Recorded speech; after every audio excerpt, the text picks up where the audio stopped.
Good.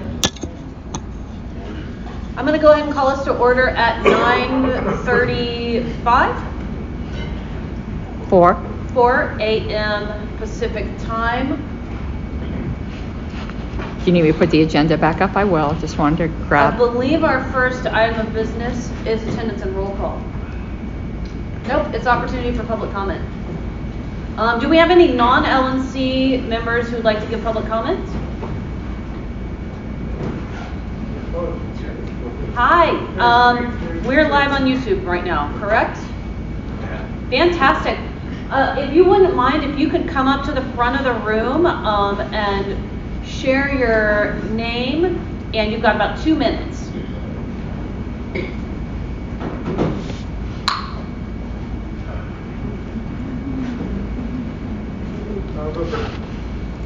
Good morning. My name is Michael Prusnick. I'm a Orange County Libertarian Party member and winner of the theme contest for the posted rules on LP Edia, as detailed in the full complaint that I've submitted to the full board. Due to time limits, I will only be touching on a few points here. I would like to point out that the rules clearly said that the winner is the theme with the most dollars by 625. The most dollars donated. On 6/27, I have an email from the then executive director congratulating me on achieving such goal. However, instead of declaring Roll the winner, my theme, on 6/28 it was announced that the contest would be continuing under different rules. I represent my donors, and as such I feel they were misled about how their donations would be used to determine the winner. They are entitled to their victory or to their money back with interest, in my opinion. All of my reasonable efforts and offers to resolve this issue have been rejected. 1. Declare Roll the winner. 2. Prove the rules were legally changed. 3. Prove the rules could legally be ignored. 4. Give Roll an equivalent award. 5. Refund contest donations. That would be all contest donations. And 7. I even offered, if I'm wrong, say so publicly through an agenda item at today's meeting, denouncing my claims and issuing me a cease and desist order, also rejected. Instead, against my wishes, my theme donations were refunded to me and my national membership was revoked. The most serious issue for the LP membership I'd like to bring is the fact that a board member initially told me they didn't know about the contest deadlines, but later admitted to making those deadline changes. We cannot have board members who promote misleading responses to official complaints, nor can we have board members that protect such behavior. As such, I must call for the entire board to resign or otherwise be removed from office as allowed by rules of order. I will be making my case further on my personal website, who's.org, LPTC, that's PRUZ.org/LPTC for Libertarian Party Theme Contest. Thank you. That's my comments. It's your turn. Thank you. Yep, speak loud and you're pointing at the chair. Can you share your name, please? I will. Good morning. I'm Vera Prusnick, OCLP member. In the theme contest rules, the LP advertised, quote, donate to your preferred theme, unquote. I donated to Roll based on this and the advertised judging criteria and deadlines posted publicly to LP, highest total contributions by June 25th.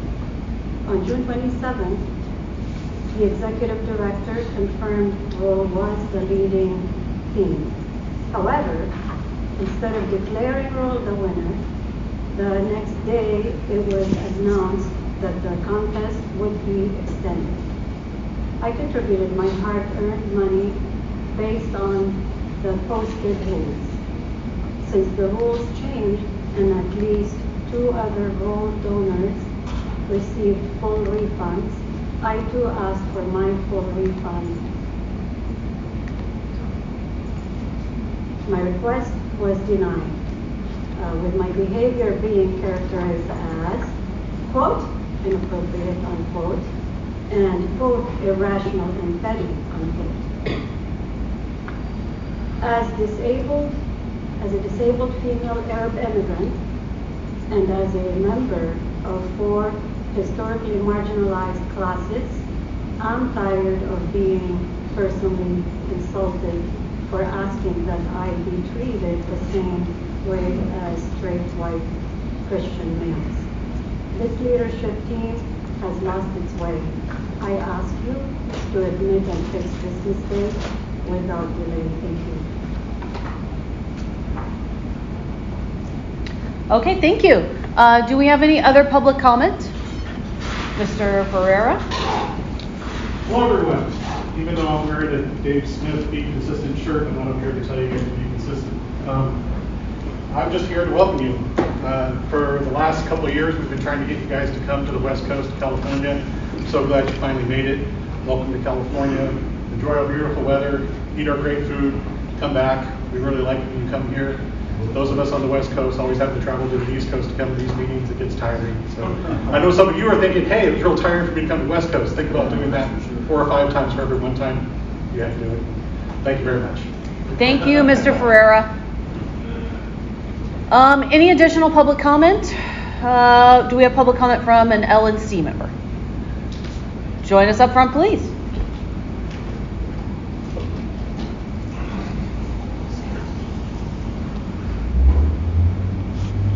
Hello, everybody.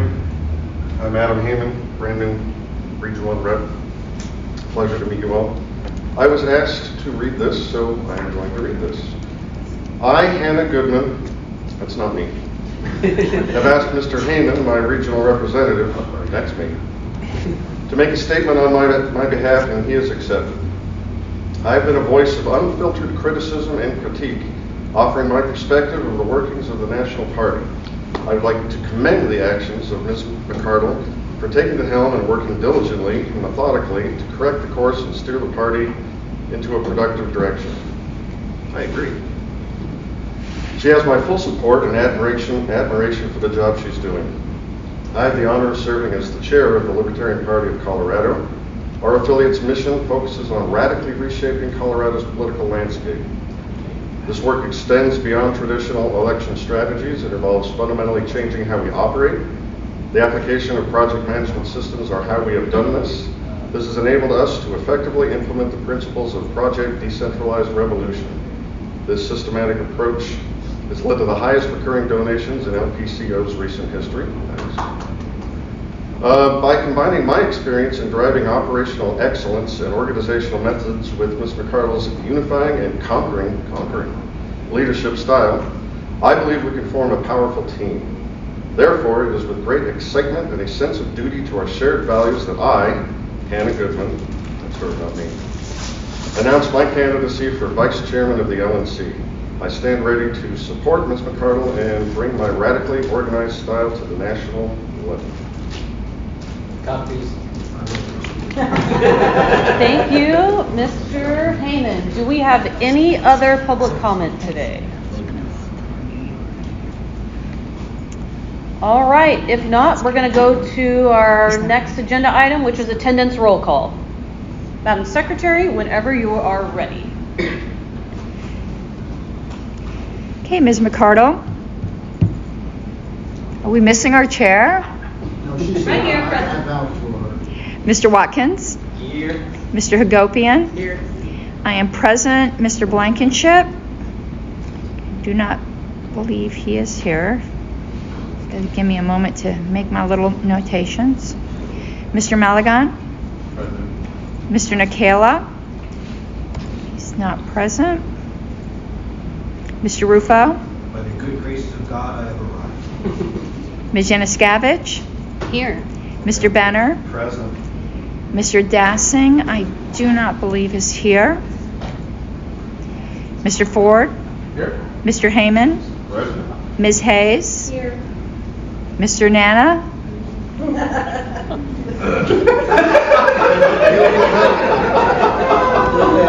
Not present. Yet. Mr. Tunyevich just emailed the list. He would not be able to be here. Ms. Vest? Okay, one moment. Ms. Vest is not present. Mr. Alstead? Here. Mr. Cowan? I Smith, I saw. Mr. Cowan? Present. Thank you. There's a newly elected Region 7 alternate. I don't expect him to be here, but he's officially part of the LNC. So Mr. Dar? Present. Mr. Hall? Not present. Mr. Hirsch? Present. Mr. Hyman? Not present. And Mr. Redpath had let me know he couldn't be here. So, Madam Chair, all the officers are present. 2 at-larges are absent. We have no one from Region 5, no one from Region 6, and no one from Region 7. Mr. Hirsch will be sitting in for Region 3, pending Mr. Nana's attendance. Okay, thank you very much, Madam Secretary. Next agenda item is adoption of agenda. So everyone, please take a look. I'm going to make one adjustment. Does anyone else have any issues with the agenda? I'd like to move to strike the regions that are not here, the regional reports for those that are not here. We won't strike the region, but we will strike their report. Do it. I actually second the vice chair's Okay. So it's been moved and seconded to strike the reports of regions 5, 6, and 7. Any objections? I wanted to just look, because we did not get all regional reports. I wanted to see if we had reports, so. You're not taking them out of the minutes, you're just taking them out of the oral presentations. Correct. No, anyone who submitted a report, it will be attached to the minutes. We're not going to strike it just because they're not here. Correct. It stays. Correct. The reports, all reports, so I want to see.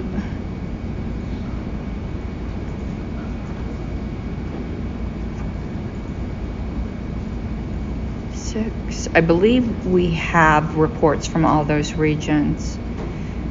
Mr. Ford, do you have a report for me? I know you're here, but. I checked it up this morning. Oh, when? Or okay, I'll check it out during a break. Thank you for your patience. Okay, I'll put that up there.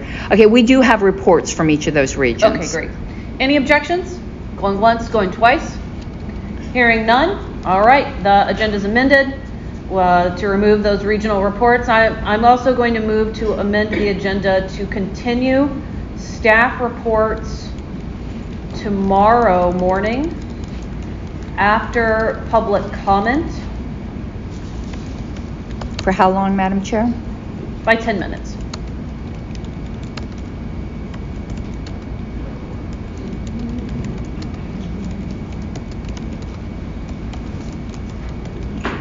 Can I get a second? Can I get an amen? Amen. Okay, thank you. It's been moved and seconded to continue staff reports tomorrow morning for 10 minutes. It'll be the first item after public comment. Any objections? Going once, going twice. I had a question, Madam Chair. Yes. Was a motion just passed by the Convention Oversight Committee, and our Convention Oversight Committee chair is being very inattentive, so I'm waiting to get hit. Thank you, Mr. Maligan, for joining the group. I'm sorry, So there was a motion passed by the Convention Oversight Committee. If there were to be LNC discussion or comment on that, would that be appropriate at the time of that report? Is that the appropriate time for that? Regarding anything related to the COC? Yeah, a convention schedule. Yeah, I believe so. And how long did we dedicate to COC? You've got 30 minutes. Okay, that's funny. Okay. And that 85 is not supposed to be sitting there. All right. That was because I was adding up. I just noticed that. Yes. just it's a question for the secretary. Would any of that have to be an executive session, or would it like that? I don't believe Potentially. so. Well, I mean, that would be up to you, but what I'm envisioning, no, but you might feel differently as we get into discussion. Okay, but we can make that call in real time, is that correct? Mm-hmm. All right. Did I say that was amended? No, you didn't. Okay, any objections to the staff For 10 minutes, yeah. for 10 minutes tomorrow? Going once, going twice, hearing none? Okay. The agenda is adopted. Any additional agenda changes? I'd like to add essentially Mr. Nana to the agenda for reasons. I object to consideration of the question. Since you are all the ones who facilitated in having him be indisposed this morning. Yeah, we were accomplices. All right. Okay, let's move on to our next agenda item, report of potential conflicts of interest. Okay. I would ask everyone to really review those that are on the OneNote, because I don't believe everyone has kept it up to date or given them all to me. And somehow they didn't get copied. I will copy them in there throughout the day. Please look at them. Oh, it's not showing up on mine, so I just must have a slow connect. Oh, that's credentials check. I'm a dummy. Here we go. I know what some people assume is, oh, the secretary knows that I got X position. I do not change these, even if I know you're not in a position anymore, because they're your report. I do not proactively change anything. So for instance, I know he's not here, but I don't have anything from Mr. Dassing. I don't know if he has any kind of positions he should, but it's very unusual not to have any. Ms. Hayes, Mr. Hyman, I'm just looking at the ones I have none for. Mr. Tunevich, Ms. Vest. So those with none or just one, I ask that you really take a look at it. Look what other people disclosed. It's kind of a matter of conscience. Some people don't think some things need to be because they're pretty minor. I would suggest you over-disclose. But if you could please take a look at it, and I'd like to update it this weekend if anyone has ones that need to be taken off or added. Thank you, Madam Secretary.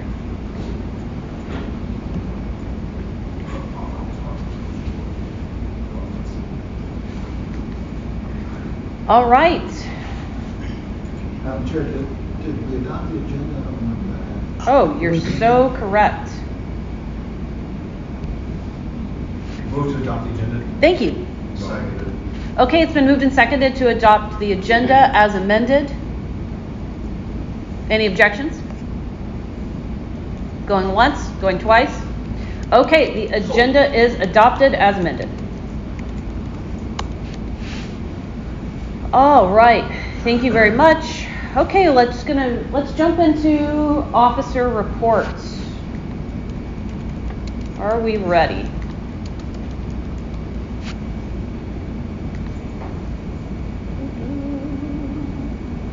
All right. First one up is the chair's report. I submitted a written report a week ago. I want to just run over some highlights for the sake of the people who are on the live stream who may not be tuning in or looking them up on online. Everything is online in a OneNote, I believe. There you go. tinyurl.com/DEC LNC 2023. Progress report on our 90-day turnaround. I set several goals for us to complete in 90 days. It has been 90 days. I wanted us to engage in more fundraising activity. We have absolutely done that. We have brought back direct mail appeals. We have an editorial calendar that's jam-packed full of email appeals that includes requests for fundraising and also just some interesting libertarian things that pop up here and there. We're including a lot more news on the goings of the party and events like today, like this evening's event. We've got a fundraising event this evening, and we're planning one for potentially March. We've expanded our development team, and all of that has been really helpful for improving our financial situation. August brought in about $74,000. September, we broke $100K. October, we broke $180K. November, we came just shy of our goal. I believe we're around $124,000 when I wanted us to be at $125. So I'm a little bit frustrated there, but we've made some significant progress, and it looks like we have maintained it, which is a very good, a good thing. And December, I am pushing really hard for us to break 125K to make up for our $1,000 shortfall in November. Those are rough estimates. You can find actual numbers generally on our end of month reports. Does that include convention revenue? Yes, it does. Why are you including that, Angela? It's very simple. So when I talk about how much money I raised, this number of dollars came into our bank account. This many apples in the basket. That's it. I'm not giving you technical accounting reports, FEC reports. I'm telling you based on how much money I see come into the bank every day. Every electronic donation that comes into the party goes through my inbox. I have a very good idea of how much money comes in and out. And I'm going above and beyond to share that number with you. So for those of you who might be wondering, but excuse me, Ms. McArdle, how much of that was convention revenue? You can sit tight and you can check the numbers in the reporting.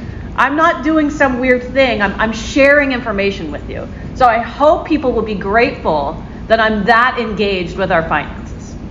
So that's a little bit on our finances. How dare I? Another thing, staffing. From the beginning of our term through like a good 6 months in, staff dwindled and dwindled and dwindled. And from my perspective, that really impacted our revenue stream. It hurt our revenue stream. It hurt our ability to finish and complete projects. So I staffed up. We've expanded staff quite a bit. You will see in some of the reports that we've uploaded, we'll have a breakdown of who all's on staff right now and include a couple of volunteers, maybe one slave. That's me. And I think it's been extremely helpful. So I'm very excited about that. I think it's the right decision. I love it. If I have the opportunity to make one more hire or to just bring someone from a part-time to a full-time position next year, I may do that. But otherwise, I'm very happy with where we're at with staff right now. Another thing that I touched on was customer service. Some of the staffing changes that we've made, hiring more people on, is to help customer service. And when I talk about customer service, it's really, are we doing a good job of taking care of our members and our affiliates? And I think that we're having much faster response times with member requests, particularly with renewals, cancellations, changing the donation amount. Those, almost all of them come directly through my inbox as well when it comes to I want to renew, I want to cancel, I want to change the amount. Oh, ad block is installing on my laptop right now. Lovely. The customer service area where I know we are still having shortfalls is with Civi CRM. And I did hire an additional IT person, and I do believe that is helping, but we inherited such a backlog of Civi help tickets and created such as our CTO will talk about it later, technical debt problem, that it is very difficult to catch up with that. But it is on the forefront of my mind, and we are going to be trying very hard to address that in 2024, and I'm confident that we're going to be able to make some good changes.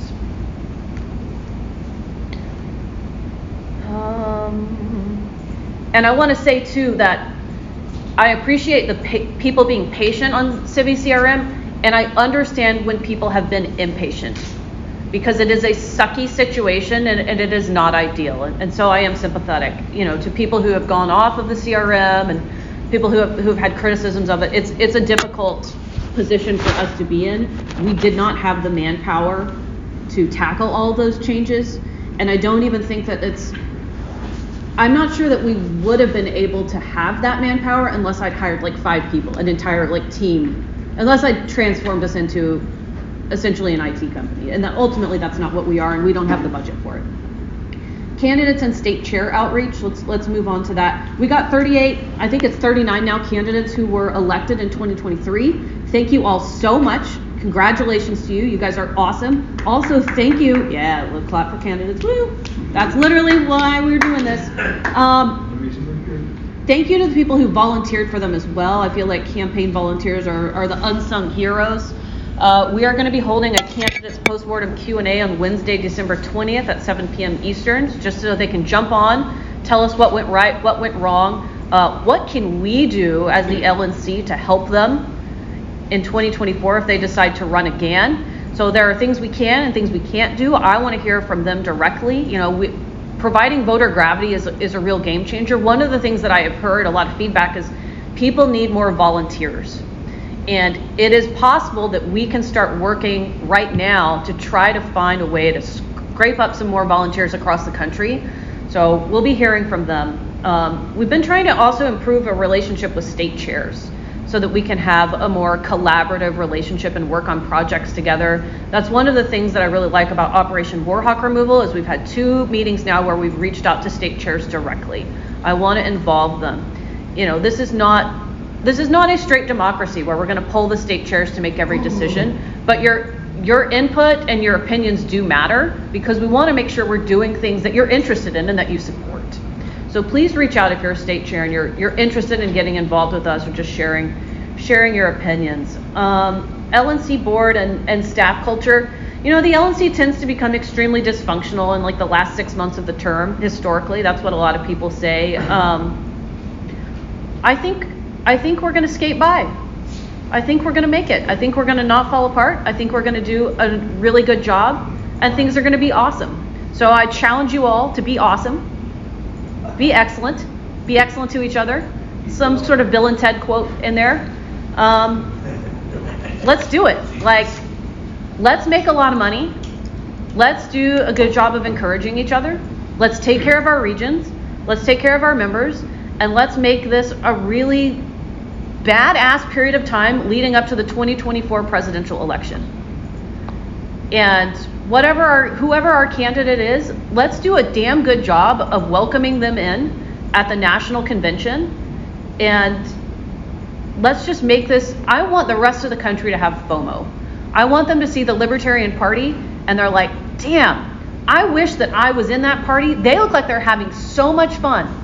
All these people who are up in the presidential debates, which we all know are really the vice presidential debates in the GOP, like that exudes loser energy. I want us to be the awesome people where they're like, man, I wish I could get in on that. Let's try to pull all that attention over here. And you know, Democratic Party, they don't have any energy. We're not sure if they have a pulse in their candidates. So we're already above them on that. At least every single one of our candidates is alive. Are you sure? So thank you guys. I will take any questions if you have them. Yes, Mr. Malagon. Thank you, Madam Chair. I do have photographic proof that we are fun. If anyone wants to see it, so that's FOMO. Yeah. So we capitalize on FOMO. Any other questions? Madam Secretary, and then to Mr. Ford. You may have comments to in response to the comments, but first of all, I know this isn't technically a point of information, but just so you know, I've been told that the live feed is so bad it's not even watchable. Both the audio and video are horrible. It's something I want to point out because this keeps coming up as an issue. Our bylaws do not require us to do a live feed. I love having a live feed, but what our bylaws say is anybody in the audience can record the meeting and do with that recording what they will. That was an issue like 20 years ago, and that's why it's in the bylaws. But if anyone can hear this, I'm doing a recording for my minutes. I'll upload my audio recording, and hopefully that will please some people. But there's no bylaws requirement for us to even do this. The system that we have, I realize, is not good. This was purchased and decided upon last term.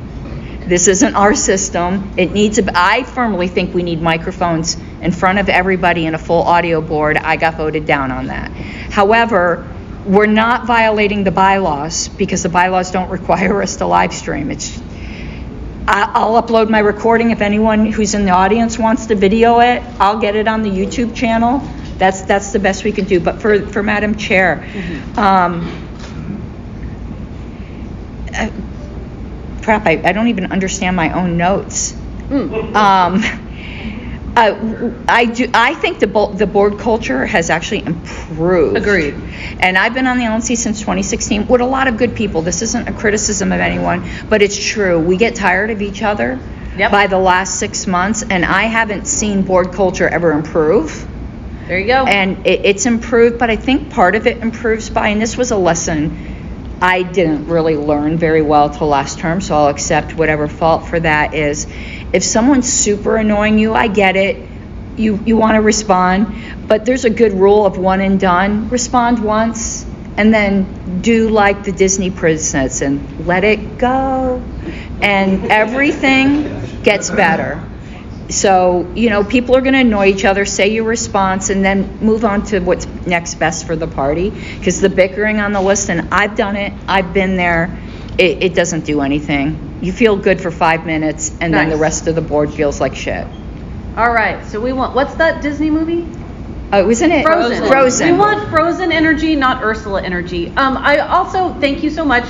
I want to also say to anyone not complaining, frustrated by our IT challenges. I hear you. I'm also frustrated by our lackluster live stream. If you would like to donate to the party to allow us to have a better live stream, a stronger hotspot, whatever it is, I would love that. In fact, if you want to get around budget challenges and make sure we have it, you could do an in-kind donation of the equipment. I would adore you. Okay. Additional questions, Mr. Malagon. Just to piggyback off what the secretary said, so staff was informed as soon as people's frustrations were made known, and they can only do so much. So again, this comes out to the equipment. They're going to do their best to see what they can do. Also, let's speak up. Yeah. And please speak up for my recording, because I will upload this recording. Okay.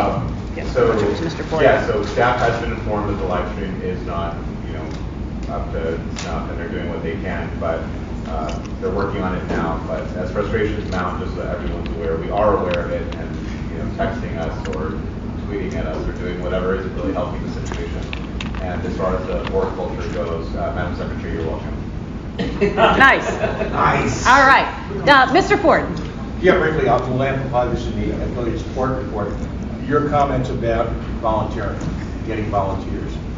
We've since have started, one of the things we've discussed with the regional training is actually having a track roughly called the care and feeding of volunteers. Because it's so important in the LNC to take all this energy that's out there in the States and have that energy come forward for positive support, to work with us for candidates, any area that people are looking at, but at the same time, we and affiliates need to refine our management techniques about affiliates and also learn how to recruit volunteers.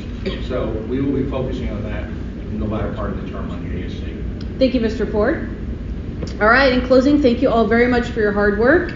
Thank you for the financial commitment you've undertaken. Thank you for the time. Thank you for being awesome. Let's jump to our vice chair report. The main thing that I've been kind of trying to keep going with has been the LP Twitter Spaces. Those have been pretty fun. We've done, I think 5. Yeah, I'm counting 5 that we've done the last couple of months, I think, since our DC meeting. And they've been pretty cool, pretty good reception. Usually we're getting somewhere between 20 to 50 live attendees, which is cool. Scott Horton had like 200 with the Scott Horton. So hopefully we can get a little bit more high profile guests soon, maybe Tom or Dave or whoever full of decent following. That would be good. The only issue I have is there's been some technical issues. I don't really know how to solve them. But if anybody else might have an idea, that'd be great. Reach out to me. But sometimes people are unable to even hear it.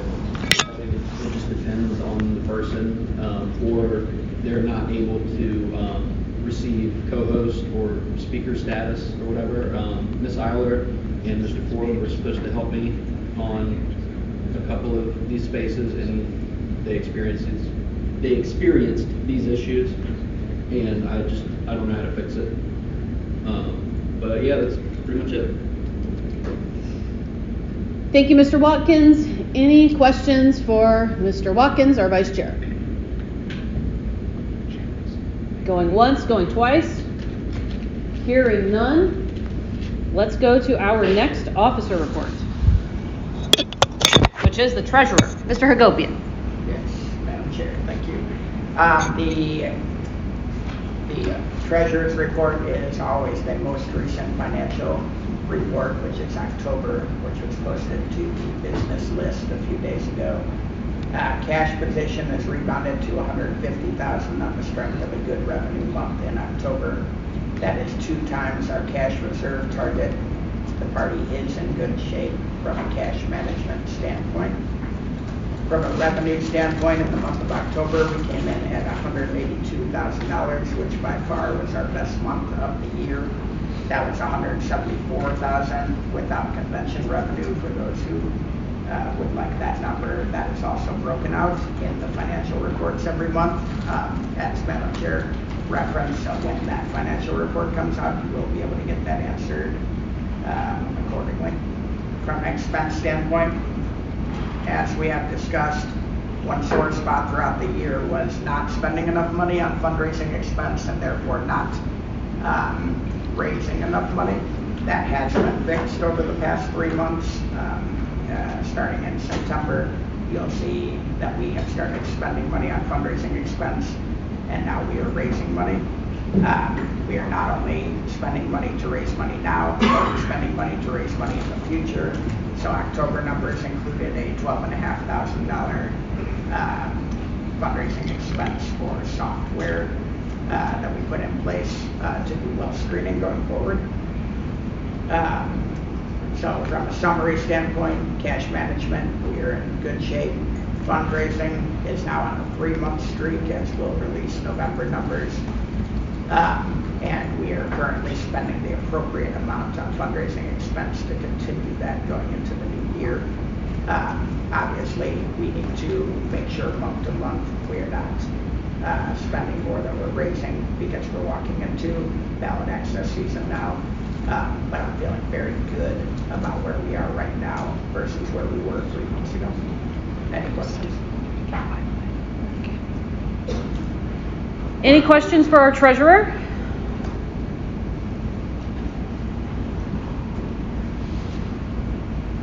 None? Going once, going twice? Madam Chair, I'd just like to thank him for all of his hard work. You often get criticized unfairly. People don't understand what your role is, and you do a very good job of explaining it on the public list and answering criticism in a very professional manner. Even though you don't have to, I think the results speak for themselves. Thank you for everything you do. I second that. Okay. Okay. I was hoping to just do it. Yeah. Any other questions for our treasurer? Going once, going twice? Okay, our next officer report is for our secretary report. Okay, thank you. I've got more than I normally do. So the secretary's report is obviously linked. It's got the typical items in it. But this was delegate allocation month, so that is what I spent a great deal of time on. And one thing that I did just finish, some people have been proofreading it for me, but it will be going out this weekend, is a delegate allocation manual. But I wanted to stick on the screen if anyone didn't go to the link. So this is the sort of data that goes out to the state chairs, so it shows the difference in their delegates between 2022 and 2024, what their regional percentages are. And as you can imagine, this takes a bit of work, but they did get this by the deadline. But even though this report is not done yet, I wanted to give you guys an idea of also what they will be getting. So it didn't give me a page number. Okay, it's 9 pages. So they will get a very detailed explanation of how these numbers came about, but also I haven't finished these charts yet. They're coming up. They'll have this chart again broken down. They will have a map. These numbers aren't correct. I got to update them from last year so that they can at a glance see how each state sits without having to, because some people digest data differently. Some people will like a chart, some people will like a map. I'll give them a comparison all the way back to 2018 of how their delegate numbers went, and red and green is purple as they stayed the same. They will also get their platform committee appointments that are coming up for the next convention.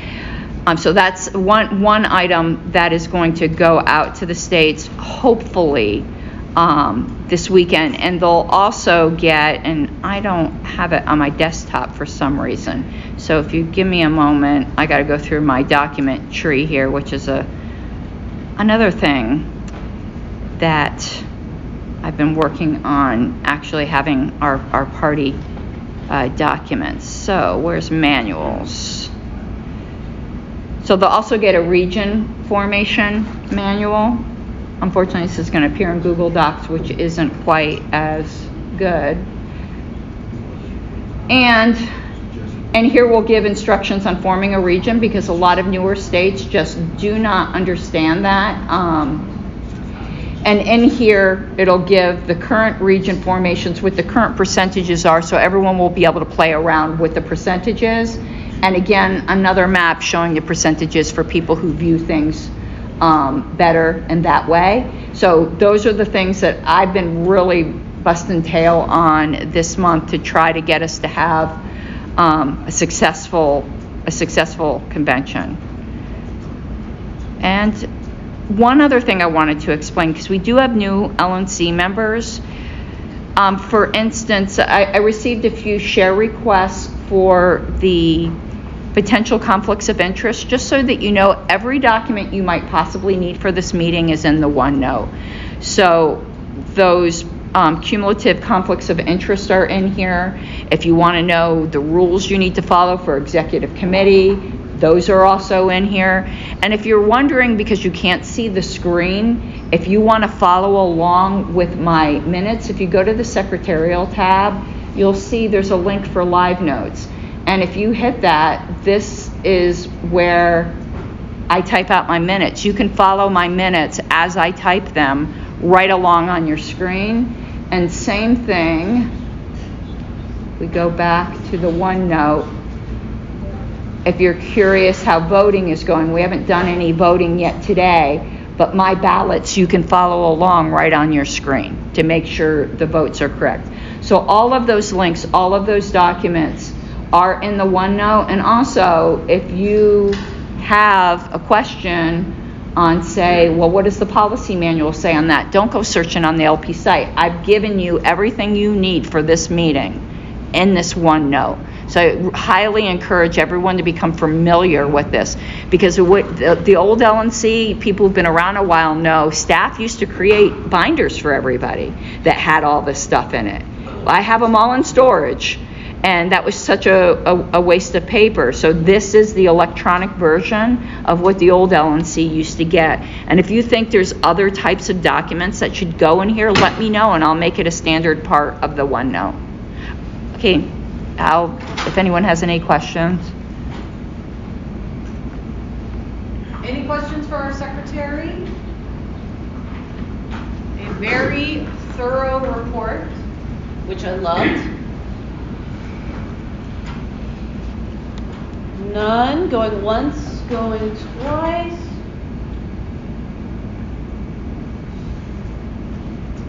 All right. Well, then that's it. Okay, up next are staff reports. Just stand at ease for a couple of minutes while I confer with them and get ready. We may have a couple of presentations. Well, first of all, it's out for all right, everybody. Let's come back to dis-ease. Did you get murked by that? I think somebody tried to rock and I murked him. We are missing Mr. Ford and Mr. Hirsch.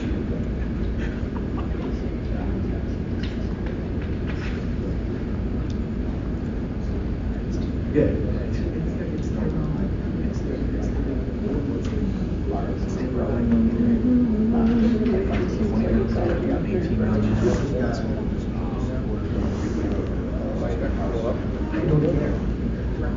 Oh, yeah.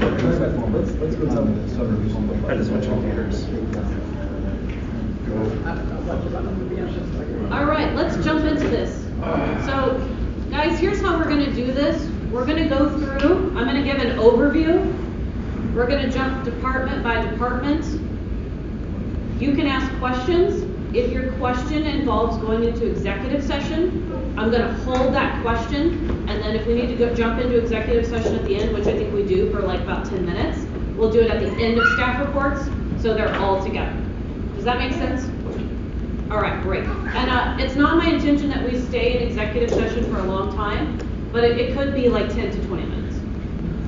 All right, LPHQ staff report. Next slide. Oh, Madam Secretary, can you click through for me? Oh, I'm sorry. Okay. You caught me on Twitter. What are we doing? Who is doing it? Is it working? Why are we doing it? So I will tell you right now, I am filling in as your interim executive director. Do you want to present maybe? Oh, how do you do that? Slideshow? Okay. Ta-da! I've never. That's okay, you can just click with the arrows. All right, what are we doing? This is what staff, not what the LNC is doing. We're putting on a different hat, right? What are we doing as a party? Setting the vision, and then staff is implementing it. So what is the vision, right? We know what we want to be a party of. Sound economic policy, peaceful foreign policy, individual rights, and this new thing that we're going to be adopting in the next year is being solutions oriented. Next slide. Refreshingly sane, that was Carrie Eiler's thing. How are we working to accomplish this vision? PR strategy of Brian McWilliams, offering solutions, saying no to war, being visible in the media, equipping our candidates. Some of the specific initiatives we've been working on: Operation Warhawk removal, Defeat the Deep State, Local Candidates Initiative, and ballot access. And of course, fundraising. We have to fundraise to support everyone. Next one. How are we equipping our candidates? What is staff doing and our affiliates? We're putting together something called LP Masterclass. We've been working on that very diligently. Online courses to teach our candidates and affiliates how to run campaigns and how to be better candidates. Voter gravity, which everyone's fairly familiar with at this point. One of our contractors who's not here is going to be rolling out template websites to download. Really high quality professional websites with very forward-facing donation pleas. I'm very, very excited about this. And a political director search. So right now we're searching for a part-time political director. I've also been filling in on that role. I want to emphasize for people listening, this is a part-time role that will be a passion project. And we have to hire someone who's got experience either A, getting someone successfully elected, or B, getting an initiative successfully passed. Now, I love everyone. I appreciate all the hard work you put in, but this is not going to be a role that I fill with someone who doesn't have the appropriate experience, and I can't pay you very much. So I know that might sound demoralizing. I don't intend it to sound that way. I just want to be very honest with everyone that we are not going to be filling this role with just anybody. It's going to take a special sort of person who can do this for us. If you want to flood my inbox with your resumes, I will appreciate it, and I will look at them, and I will be ever so gracious. But please don't be offended if you're not selected, because this is we have to really find the right fit for this role, because we don't want you to be frustrated and burned out, or insulted, and we want to get what we need out of it. Let's jump to the next slide. Who are our staff and contractors? We have Luke Troxel, we have Austin Padgett, and we have Matthew Butts in the fundraising department right now. In operations, we have Hannah Kennedy, we have Drew Rhea, we have Matt Thexton, and we have Iris Poole. Some of these are new names. In IT, we have Andy Bukovich, we have Canyon Gargan, and we have David Aiken. In marketing and graphic design, we have Matthew Hudson and Carrie Eiland. Carrie's a volunteer. She has done a tremendous job on our LP store. Communications, we have Brian McWilliams. Social media, we have Dylan Allman. And we have me, a volunteer / slave. Fantastic. Next slide. What are we actually doing in each department? You're going to hear from them directly, but with a quick overview, we have lots of email appeals, lots of calls, carefully crafted donation campaigns. Mr. Padgett has done quite a bit of that, and overall an increase in activity. Political impact, we have a lot of activity as well. We are planning a rally right now. We do lots of media quotes. We've gotten op-eds. Voter gravity falls into that, template websites, and of course our billboard campaign through Operation Warhawk removal. In operations, we've streamlined processes. We've improved documentation. I can't like emphasize that enough. We've improved departmental oversight too. It's huge right there. Customer service, an audit of our vendors, understanding how we're spending our money and if it's the right decision, and very forward-thinking touch with that department. I love it. IT, we've got an improved roadmap for our technical future, and we're also working through a backlog of requests for help. And across every department, just in general, we have more staff, and we have a better understanding of what other departments are doing. It's a much more synergistic approach than it was when we came on to the beginning of this term. Jump to our next slide. Thank you. So what is our internal process? We've invited a lot of you to sit in on some of our staff calls just so that you can sort of see how we operate. We use Scrum. We're very heavy on teamwork. We collaborate. I personally try to set the tone of mentorship, which means if someone doesn't understand something or they're struggling, we want to teach them and bring them up to speed. We don't want to be harsh in criticism and kicking people to the curb quickly. And we do quarterly reviews, so everybody knows where they're at, they know what they need to improve on, and they also know what they're excelling in. I love our LP staff culture right now. I think it's improved a lot. I think morale is up, and I think we're going to do great things. And if you haven't ever sat in on a short staff meeting, we have like 15-minute meetings Tuesday through Thursday in the mornings. You're welcome to sit in on one. Next slide. Major changes in the last quarter. You know, is it working? We have had aggressive fundraising. We have spent a lot more money, and we have hired people. And I believe that yes, this is the way that we should be operating as staff. We got to spend money to make money, and also people seem to be enjoying it. We seem to be getting really good responses from our members, so I'm very excited about that. Next slide. Why are we doing it all, right? Sometimes I get critical messages asking, why did you choose this project? Why is staff working on that? You know, anti-war messaging with Operation Warhawk removal and the rallies, like that's straight out of our platform. What you're asking me is, why are you talking about the things that you strongly believe in? Because we passionately, strongly believe in them. That's why we're doing anti-war. And because we're the only party doing it right now. And we thought that the GOP might be giving us a run for our money on the Ukraine war. But as you can see with the Israeli-Palestine conflict, that is not the case. We got to be the ones to carry this banner forward. Local candidate support. We've got to start small. We've got to build capital. We've got to build political capital. We've got to build up so that we have candidates who are going to be competitive in state and federal races. Ballot access has to happen. We have to do that. If we want to get our presidential candidate on the ballot, we need to be assisting with ballot access. And most of all, these are the things that people are excited about. We're going live, by the way. Oh, sure. This whole thing is live. Yeah. Right, cool. These are the things that people are excited about, and that's why we do them. Next slide. Oh, there we go. Is that the right one? Yeah. Okay. So I get a lot of questions like, why is that in fundraising? That doesn't sound like it would be in fundraising. Because that's what makes people give us money. That's how it works. You do things that people are excited about and passionate about, we consider them fundraising. Ballot access. We fundraise for ballot access. Not everybody in this room is passionate and excited about ballot access, but a lot of people are. And by the same token, a lot of people are passionate and excited about anti-war messaging and activity. So let's jump to our next slide. We have had some challenges. Have we had challenges? Absolutely. We'll hear maybe from staff about technical debt. There have been some poor decisions. Garbage people, they're very mad at us sometimes. We've had internal conflicts. And as of every year, you know, it's the most important election in our lifetime, and it always will be. But I think that we're going to overcome all of these challenges. Next slide. I think we're going to do it through persistence and creativity and from having awesome staff. So thank you guys. Next slide. Sneak preview. I'm going to be trying to get staff to reach $148,000 a month every month next year. We'll see. We want to acquire a new CRM. We're going to continue to refine our marketing and pitches, and also do some segmentation if we get a new CRM. I would love us to do demographics research, and I have a couple of people who've expressed interest in helping us do that. We want to learn how to better utilize our IT resources, including our staff members, and we are going to get out those membership cards because I know everybody wants them. So those are our goals. Thank you all so much.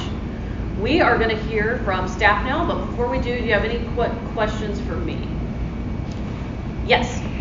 On the thing where you had the cute little girl asking the question. Yes. Because something has come up, and I think that's a really good thing to bring up, and wanted your thoughts on it.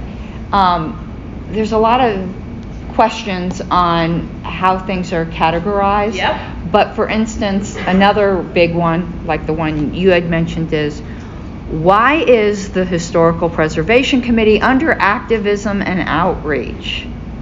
That's the other big question that comes up. I know I have thoughts on it, but I'd be curious as to yours. I don't have strong feelings on how things are categorized. For me, as a person who has to just like push the money around, I just need it to fall in and for it to be, and to make some sense. It doesn't have to be perfect. But, I mean, I wouldn't put historical preservation in IT, Right. It's either going to be those sort of things, it's going to be fundraising, or it's going to be outreach and activism. And I can tell you why I think activism and outreach is appropriate, because many people might not know, reporters now are more and more going to look at the LPDA pages, because we monitor where our hits are coming from and how many hits, and like this month this page got a lot, and we're finding out it's because it's in the news cycle, and the intent, at least of that project, is in fact outreach for people. Well, it is. I mean, it's political. Yeah. So I was just curious, because the one example you mentioned is one I hear quite a bit, and the other one was the second one that I heard. Mr. Agopian. Yeah, just to touch on that, those subcategories that get paid for, like ballot access and historical preservation, they're not in outreach and activism, they're in core services. Okay. Outreach and activism has its own GL line. So core services is basically everything that we do project-based work on. And so that's, if anyone asks that question, it's a core service, it's not outreach and activism. Yeah. Thank you. Any other questions before I turn it over? Yep, Mr. Better. Yeah, Madam Chair, I noticed at one point you were talking about templates for candidates to use. I was just curious, do you happen to know, are those for WordPress? Yes, we have a WordPress template. We have had requests for a nation builder template, and staff has told me that it's going to take more time, but my hope is that we'll get that at least by March, when campaign season is like really underway. All right. If there's no other questions, I believe we're going to start with fundraising and Mr. Troxel. Hi, everybody. You can pull mine down. Karen, Andy, of the report. You want me to put yours up? Yeah, just so it's a lot easier than me just reading off the numbers off the top of the head. So. Would it be this one? Yes, that Okay. would be correct. All right, so hey everybody, Luke Troxel, fundraising director. Wanted to go over our numbers, make sure that everybody is very clear about how things are going. So I want to do a quick overview. The period that we just went through, so September through November, we raised $388,000 compared to, if you scroll down slightly, oh no, it's actually right there. Compared to the previous quarter, which is $250,000. So we made a pretty significant jump in our fundraising efforts, in large part thanks to bringing on, Austin Padgett, as well as the upgrade of our software, the capabilities, which I'll touch on a little bit later. We launched a new merch store. We implemented physical mail, and we were able to utilize some connections that Mr. Padgett had in order to bring in a max out donation in October, which were pretty significant gains, although as you can see, that doesn't cover the entire spread. So our efforts are doing quite well, and this even in reflection to the comparative quarter, which is Q4 of 2019, using the same comparative months, They only raised $379,000 in Q4 2019, which is the same place in the election cycle, which is where we're currently at. And so we actually ended up outraising that quarter. So we, in all aspects, are doing better than we were last quarter and better than we were at the same point in 2019. So things are improving significantly. We implemented physical mail because the thing is that in a review of the numbers, it just didn't make sense why we weren't sending out physical mail. The numbers were either breaking even or making 2 to 3 times as much as what we were whenever we were doing it. And so, whenever I was brought back on in late August, we were able to, get that spun back up and rolling. So we also increased our email appeals. In Q3, we only sent out 17 fundraising email appeals. In Q4, we sent out 43, so a pretty significant jump. And we've only had 1 complaint about getting too many emails. So, that's pretty awesome. We see that that's translated over into additional donor revenue. And for Q4, we raised $26,500 for ballot access specifically. So I know ballot access has been a bit of a contentious subject as of late, so I wanted to make sure we included that. Karen, Ann, can you scroll down? One moment. So I wanted to just give a quick breakdown because I'm sure you guys are going to have questions about, what are we doing, what's bringing in the money. We ran 1 mailer in September, that brought in $550. Email appeals 10. As I said, I'm not going to read all these numbers because you can see them up here on the screen. And our total revenue was $98,000. Didn't quite hit $100,000. Actually, I'm not positive that number is perfectly correct because it may not include store numbers, but we'll use that for now. $98,000. If you go down to October, this is where we make a really big jump. We ran another mailer, and the mailer revenue went up to $13,000. We sent out 18 fundraising appeals, and we ended up raising $182,000. And as I said, $41,000 was up from a major donor, which means we still brought in $141,000 through membership revenue, through ballot access appeals, through attempts to re-engage people that had not been communicated with because their primary method of communication is through physical mail. That's how they sent us money in the past, and they hadn't sent us money in some cases since 2018. So we re-engaged donors that were not engaged previously. Go ahead and scroll down, Karen.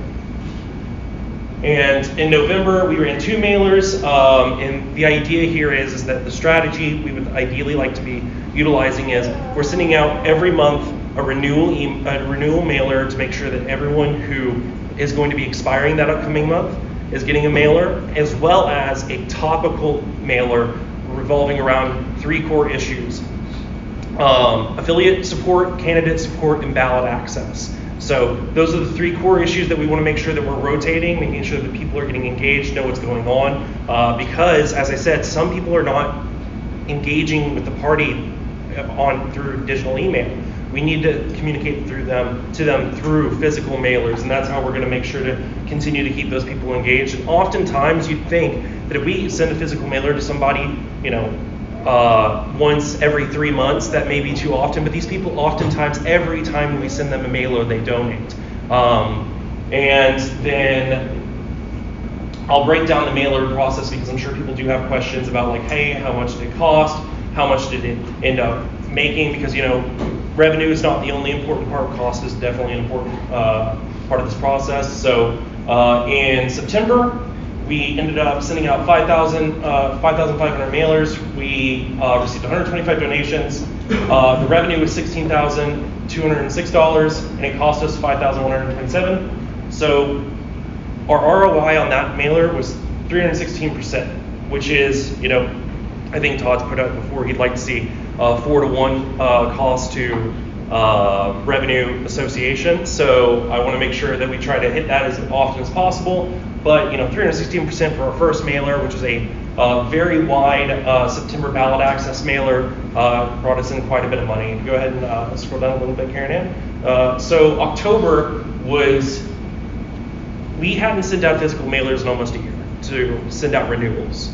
And the thing is that that is obviously a clear oversight on our part because we sent out 7,500 mailers, we got almost 500 donations, and it made us $30,000 because we just mailed everyone who had fallen off over the past year. And a lot of those people, when looking at their donations, had only contributed via physical mail. So those were donations we were never going to get again if we didn't send out those physical mailers. And it only cost us $5,700, so we made a pretty penny on that, 532% ROI. And then if you scroll down a little bit more, Karen, we sent out 2 in November. These are still running. We are still getting donations, so these numbers look a lot smaller, but they're continuing to come in every day as we tack them in, and big thanks to Matt Dexton for putting these in for us. We sent out in November, and this is probably going to be more reflective of what we see going forward. It's about 1,000 mailers are going to get sent out per month. The problem with smaller mailer sizes, as you can see, is that the cost is a lot closer to the actual number compared to when we do the much larger mailer sizes. We get a significant cost savings. So that's something that we're going to look into, and that we may start utilizing that on a quarterly basis instead of a monthly basis. That's a decision that we're going to be taking a look at in the future. And so, it cost us $953. We sent out 984 mailers, and we've already brought in for the November mailer 285% ROI, 17,000 net. So, and then the candidate support mailer, we wanted to make sure that, as I said, we're hitting that subject. And the next one is going to be, which should be hitting people's mailboxes in the next week or so, is going to be charitable giving. So in December, it's always a great way for us to raise money, even though that we're not a nonprofit and tax deductible. People want to give in December. And so we're sending out a mailer to everyone who's given significant donations to the party to ask them to open up their wallets, and if they have the capability to do so, give as much as possible up to the maximum donation of $41,300. Because that's a calendar year donation, not a rolling donation. So on January 1, they can start their donations up again. So if they haven't hit that max out and they want to, I highly encourage anybody who's watching this to go to lp.org/donate or lp.org/join and make a donation up to $41,300 to get that maximum contribution in before the end of the year. So the one thing that isn't up here on the slides, and it's because we just rolled out a new software, is our call numbers, and that is because we just got a new software program called Kixie. It is a extremely powerful tool that, in the short time that we used it, which we only got it a week ago, it's enabled, I want to say, I think I made 150 calls in 2 days. And that was towards the time crunch that we were trying to make those last few dollars come in for November, and it paid for itself within the first hour. And to talk about how it works, it's a program where we're able to upload a list, hit go, assign it to one of the 3 people who are making phone calls, and whenever they start up the program, it just starts dialing. And if they don't answer, we can drop a voicemail and move on. It takes 30 seconds per call.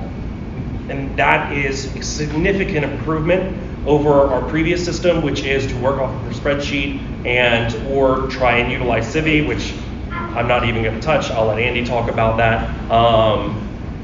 Which was a significant time lag, that's taking up to 2 minutes per phone call. So a pretty significant improvement, and we were able to, in the last couple of days, secure almost $4,000 from phone call donations in the last 2 days. So I will open things up to the floor. Does anyone have any questions? Todd? I can ask a number of questions offline with you and Hannah, but one question I have is, let's say the September numbers, for example. If you sent out the mailer in September and they donate in October or November, are you capturing that? Yes, so I go back and periodically review the mailers that have come in. So you'll see that last contribution date received, 11/28. I do that for each one, and I do have a appeals spreadsheet that I will be sharing with you separately that has the breakdown of all of our email appeals and all of our mailer appeals, and their exact amount of sent out, receive rate, open rate, all of that. I was basically asking because I anticipate the November ROI to rise. Yes, As it should people go up pretty donate in significantly. December, so I just want to make sure people realize like November probably will have the similar ROI. It's just over Yes. time. And then I'll deal with the rest of the questions for you, but I like how you guys are tracking it. This is going to help us decide how much to spend on this going forward. It's all about data. Yep. You know, awesome. Mr. Malagon, and then Mr. Truxell, thank you so much for the presentation. What can we expect in terms of physical mailers and emails there in 2024 compared to 2023? Like an increase, decrease, about the same, and like whether it be by the year, by the quarter, what's the plan? Yeah, Q4 should be reflective of what we will be doing in 2024. You know, with the help of Angela Gardel and being able to have creative control over the process. It's been let's just say an aggressive push forward to try and reach out to people, contact them. My previous roles in fundraising have been in a commission basis, and so the thing is that what I've learned is never be shy to make the ask and ask frequently, because it typically takes 7 touches in order to be able to close the deal. And so if we're not sending out frequent communication, if we're not communicating through every avenue that we have, then we're going to miss somebody. And the thing is that it's all a numbers game. If the math makes sense, we should be doing it. If it makes sense for us to hire on 7 more people to make phone calls, if the math makes sense, if we're going to be able to get that money in and cover those costs and see significant, revenue in comparison to that, that is what's important. That's what should drive our fundraising efforts, not, is this, should we hire somebody or should we not? Or should we send out 17 emails or should we send out 5 emails? It's all just a matter of, does the math make sense? And the high communication levels have reflected that we should be continuing to do that. We are looking at, if we do end up making some investments in our technological improvements, then we do have the ability to send out much more sophisticated mailers. We do also, and thank you for asking this because I just remembered, we do run A/B testing right now through our emails and through our mailers. So we are able to see which demographics that we are targeting for specifically our physical mailers. We have them designated, so we are capturing that data as well. And Mr. Ford and then Mr. Marco. What's the channel next year to get issue-specific asks and to a Fourth Amendment, criminal justice reform, drug war, any one of them, under priorities, and how will you define what order and where we've got the most potential? So we already capture in our, when someone makes a donation, we already capture what issues they're most important to them. We are going to be refining that process because I think that right now it only allows you to check 3 boxes and it doesn't have you rank them. So we're considering putting out additional surveys to capture that data and upload that into whatever CRM we end up using. And the difficult, not impossible, but difficult to gather that information and send it out. But to the second part of your question, which is, how are we going to set priorities around that? We're going to take a look at the data that currently exists and see if there have been any mailers or emails that have brought in significant revenue for those issues. We find that broader subjects, as I showed you here, if we send out a 900-person mailer, it's going to cost us about $950. If we send out a 5,000-person mailer, it's only going to cost us $3,500. So what we would like to do is target broader subjects rather than narrow subjects. But for our email appeals and things along those lines, yes, we're going to be using that in congruency with whoever the presidential nominee is to use market timing to maximize people's impact whenever, if whoever our nominee ends up being, if they have a particularly viral topic, we'll be sending out a mailer or an email about that. So. What's the name of the software again? The Kixie, Kixie. It's a call software, and it's very powerful. And I encourage any of our affiliates to get it if you have a dedicated caller. For the full suite, it's $150 a person. Right now, we're only paying that for Matthew Butts. who is doing an awesome job making phone calls every single day, every single work day, and getting people to, show up, solving their problems, taking customer service calls, and renewing donors. So I highly encourage you to do that. Austin and I are only $90 a month because we don't have to have as many capabilities as Matthew Butts does because the variance of our jobs. But that's a great question. Thanks. Well, real quick, is there any way to strike some sort of national agreement in the same context you see at voting practice? It sounds phenomenal. It's possible. That's something we'd have to discuss with the KICSI program, see if they can provide any discount, but they are amenable to making variable costs. Mr. Gobian and then sorry, go ahead, Mr. Yeah, so I just want to touch on a couple of things Mr. Drexel said and Mr. Maligon's comment. So the whole idea behind stripping away the mailers originally was to build them back up with purpose, and now we've got that purpose. So they're doing A/B testing. They've got some more software. They decide who to send it to and when to send it to and how different topics are working. And so I would be fine tripling the amount of money we're spending on mailers if we have targeted mailers, which we didn't have before. So already we're doing a better job. Going forward, I would be fine doing way more if it proves out, which it seems like it is. Yeah. And then another topic on that is 5,000 versus 900. You're absolutely right. It gets cheaper per mailer, but the more specified the ask is, the more money you get back. So you've got to balance that with how can I spend the 5,000 with a very specified ask. So the only thing I would put out to you, Luke, to think about is recently there was a ballot access meeting on a very specific state and a very specific ask, not LNC related, outside the LNC, and they raised over $20,000 in one meeting. And you guys raised $20,000 in like one big mailer. The reason I bring that up is because as you see ballot access go in the next 4 or 5 months out, the more specified you can make that request and the more urgent you can make that request. There are a lot of people out there that'll put money towards ballot access, but we do have to be very specified. This was like this day, this deadline, this much money, and that people were willing to. Yeah, specific asks typically overperform compared to general asks. And then the other thing I'll say is that ballot access has historically been much larger donations and probably is a good phone call versus email in a lot of scenarios. Yeah, no, and that was the list that I was working previously before we came up, and that's where a lot of that money came in right at the end of this month, was specifically donors who did that. And to touch on another thing that you said, I do want to echo what Mr. Gobian said. There were in the past some of the policies regarding like sending out physical mailers. I mean, I believe that we were sending up to 6 mailers to the same person, trying to get them to renew. And as you can see, it costed $1 or less per mailer. But if this is a $25 renewal, the cost goes up significantly as you send out additional mailers. That may be something we explore in the future. But what I wanted to make sure is that our targeted revenue, or targeted goals for these mailers, was to maximize our revenue.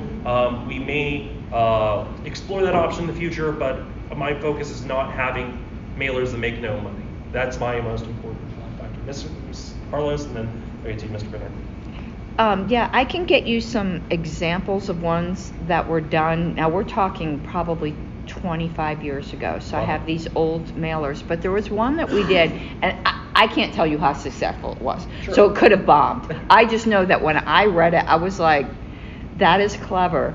And what they did is they were targeting gun rights groups that weren't libertarian. And they led the mailer with, we know you think we're crazy and you're not going to vote for our candidates. However, we're crazy like a fox for the issue you care about. And if you donate to us, we could make your candidates move in a direction that cares about your issue. So it was acknowledging that there's people out there who think our drug policy is nuts but love our gun policy. And that we can position ourselves as a pivot point. This was a very moderate LNC that sent this out. They weren't Republican plants by any stretch. Now that could have bombed, but I thought that was a very clever idea. No, I like and I could get you a copy of it, and you all do what you want with it, but I can get you some copies of some what I thought were some really good before email. Mm-hmm. So all they ever did. So they got really good at sending out mailers, and some of them were very clever. Well, it should be documented in Civi, so if I can get the appeal code, that'll help me find out whether it was successful or not. This is this okay. is when membership cards, Mark Montoni will tell you, were on index cards. Okay, got it. Like on Rolodexes. We're talking a way.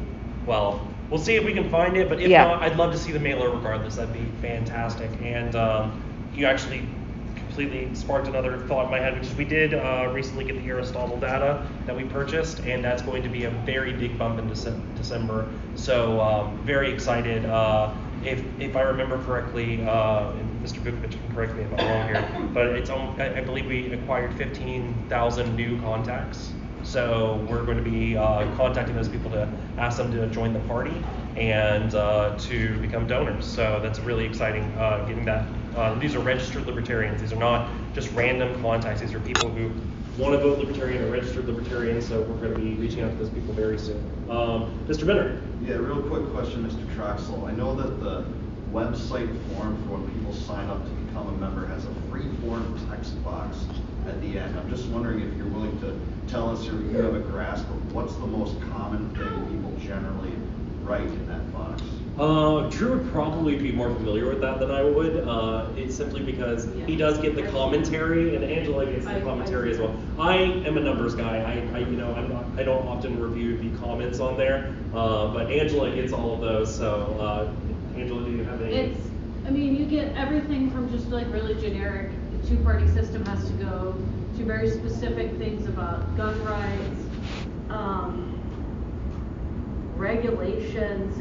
It's pretty varied across the board. Maybe the generic two-party system has to go might win out by a very thin margin of error. Yeah, and if I remember, because I used to get those emails and then now they get forwarded to Angela, but if I remember correctly, they're overwhelmingly positive. There's, obviously they're giving us money, so it's very rare that people hate donate, but most of the time it's.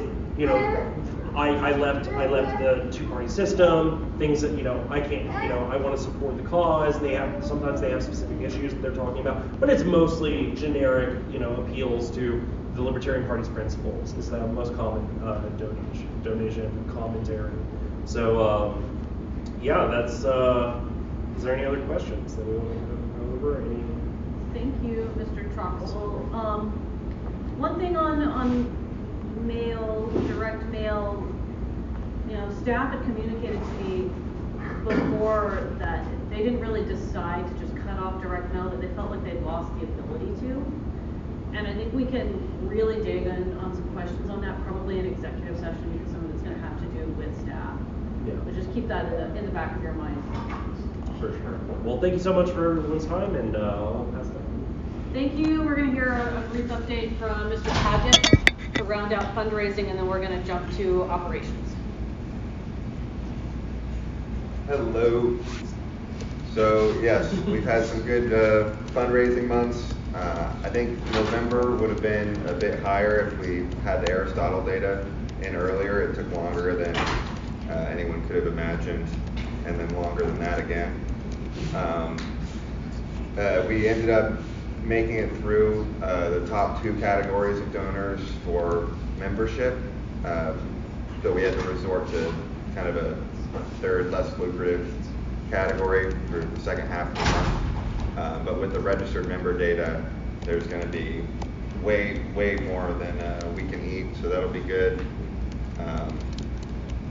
The call software has been great. The whole team's kind of up to speed in using it and worked out the kinks. We'll be able to increase our numbers a lot of that. Leave automatic voicemails, so that saves a lot of time and also energy, because if you're leaving a voicemail every time you call, by the time someone picks up, you're just about done talking anyways. people have been really receptive to various pitches that have numbers attached to them and defined outcomes. That's been demonstrated. With the voter gravity has been great, because that's something we're actually delivering already, and it really does make a huge impact. Combining that with high quality automated candidate websites is no joke. It would really revolutionize the potential for libertarians to get elected throughout the whole country. And we have a responsibility to organize the libertarian movement, which, if we are all as right as we think we are, it's going to be big. And it has to go through us because of our position, our name, what we represent. And if we're not really organizing that movement, we're advocating a big responsibility, and people are going to look at that historically if we are correct about our ideas winning out. So I would just urge everyone to remember how important this all is, and focus on delivering things that are tangible and help people, and get all our members and everybody who thinks they're a member but is just a registered voter motivated, and sees the party as something that's advancing the cause of liberty, and sees it as so worthwhile that they feel guilt when they're not a paying member. So that would be a good goal going forward. And yeah, if you guys have any questions, let me know. How does that automated voicemail work? You can pre-record different voicemails, and then at the end of the call, when the person starts talking, hey, leave me a voicemail before it beeps, you just drop whatever voicemail you want to send them. So that can be curated to things people care about. The call software has notes section for CRM notes and on-platform notes. Once we get CRM that can connect to it, which HubSpot can, it's really going to revolutionize our ability to target people with calls and specific messages, because we can have that all categorized and automatically generate lists and then assign lists. It's a game changer, and it's something we absolutely need to have as an organization. So you're still dialing the phone? Yeah. I thought it was going right to the voicemail. Do they have that feature? No. We want to dial first, because we want people to pick up. The direct voicemail drop, I think there's some legal issues with it that have been getting increasingly difficult to maneuver.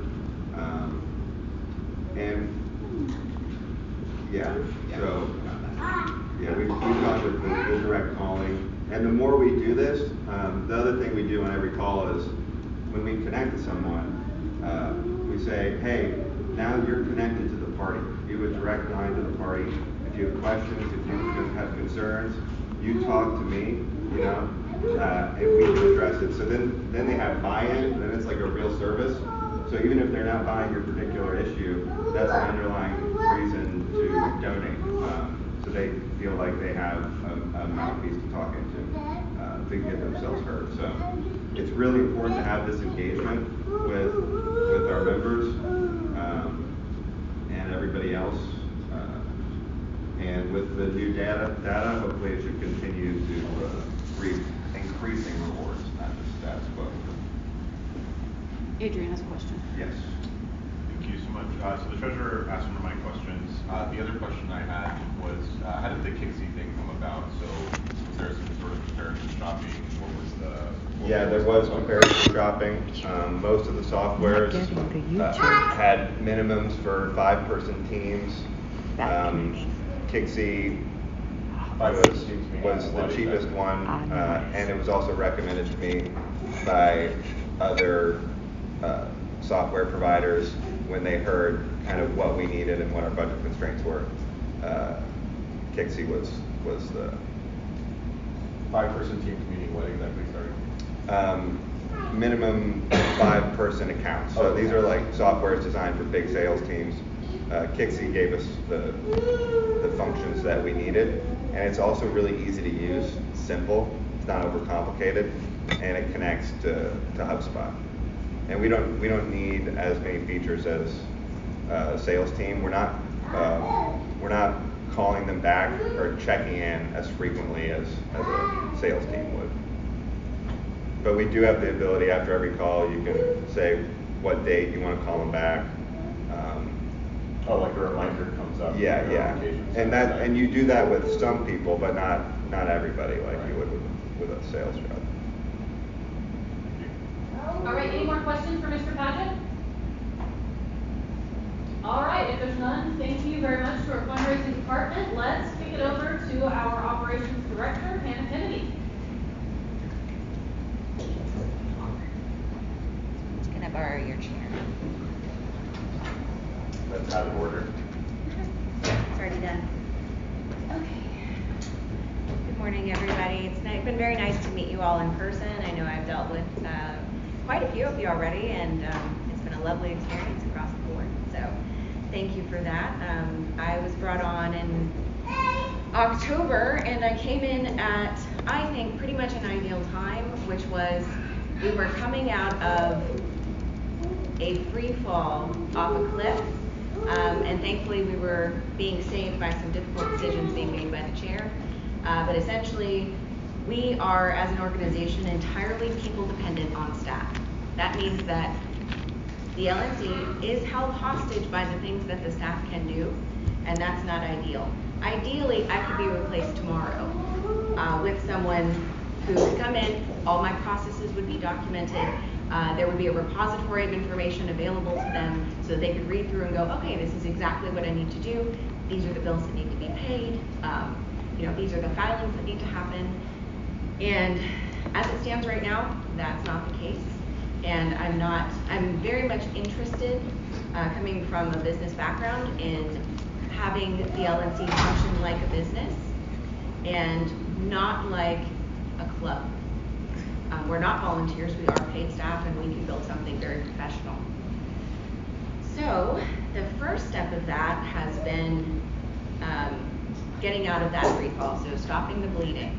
We are almost out of that, mostly with our finances in terms of, do we have access to all of the bills that, our logins so that we can pay our bills? Are we filing all the tax reports that we need to file on time? Those kinds of things. We're not being charged unnecessary fees. We're not being dropped by our vendors. That is really, like, when you talk about critical function, that's the most critical. And we are about this close, thanks to our accounting firm, from being out of that.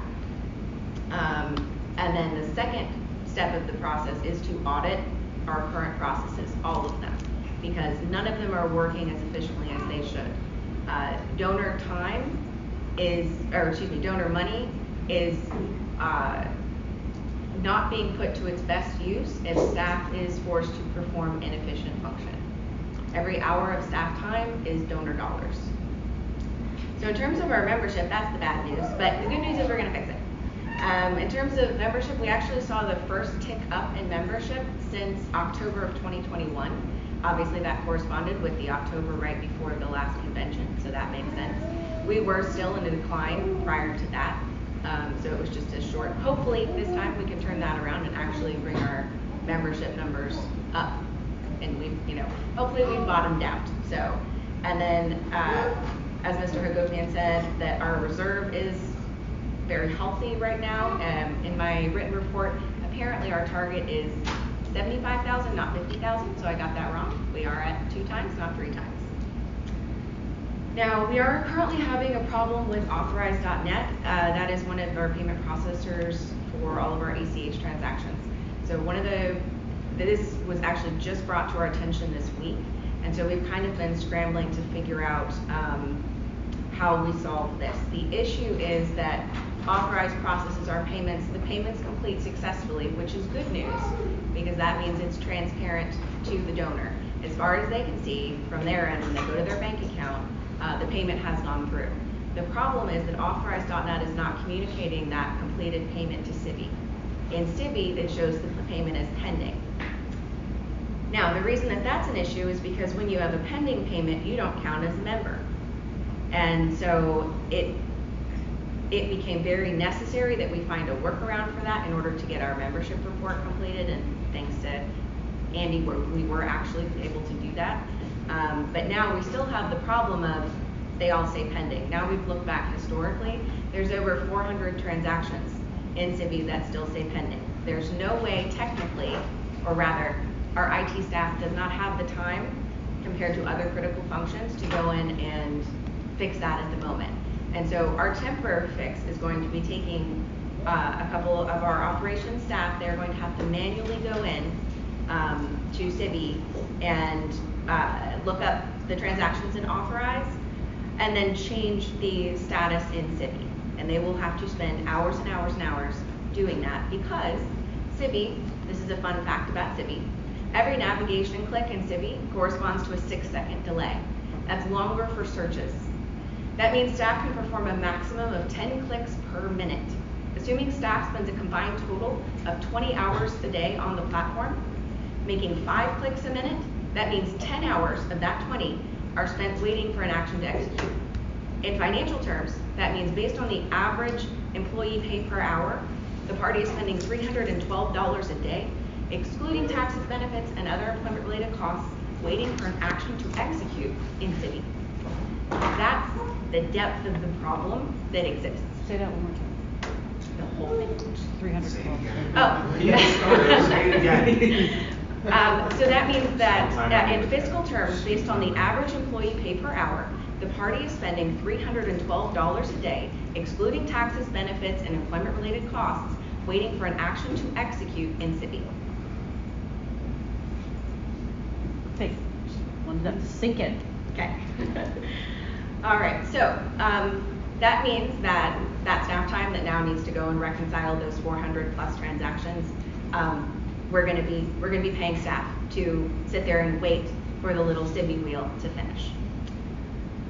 In terms of our infrastructure, so again, I am primarily concerned with enduring systems because this is a political environment, and so staff turnover is always going to be high.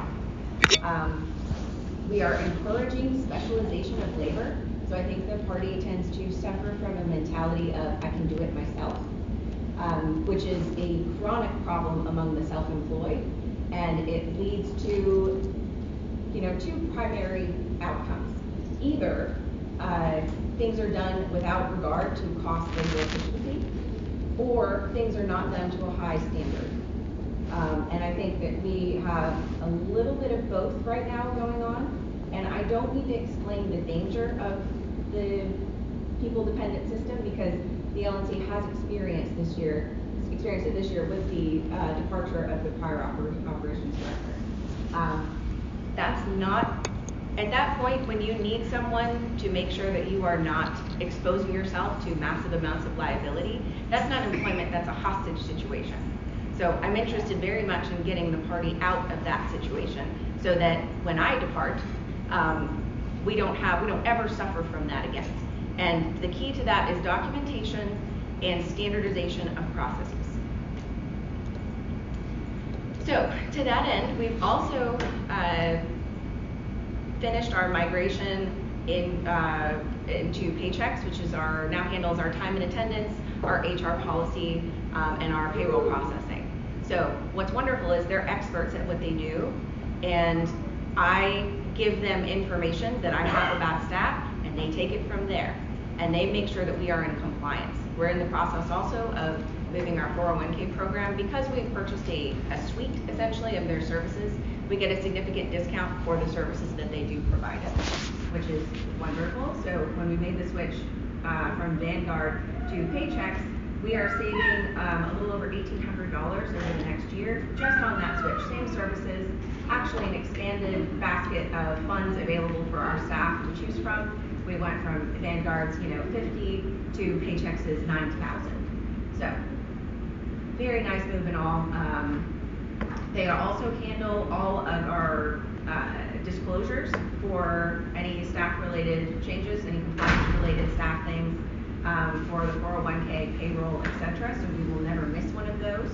and then be under fire about it. And also, I think it reduces the ambiguity. There's a lot of employment ambiguity, particularly, not having updated policy manual and so forth.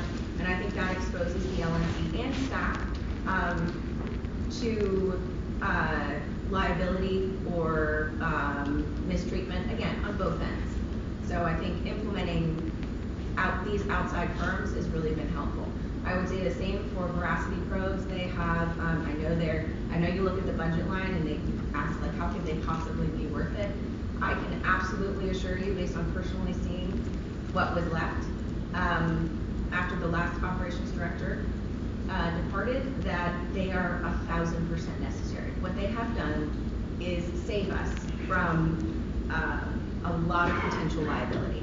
So going forward, and that means that, again, that takes me out of the picture entirely. So if I leave tomorrow, another operations director comes in, accounting can then tell the new operations director, this is what's going on, this is the information I need from you, and then that operations director can go, okay, I'll go get that. And then everything functions. We still pay people, we still pay our bills, we still file our taxes. So one of the things that we have started when we moved to the new store was remitting sales tax. So all of the portals needed to be created in the various states in which we are responsible for remitting sales tax. That's something that I have been doing in priority because as we have filed, we will now get late fees if we don't do that quickly. So there have been some hiccups with access, but that's been a top priority for me.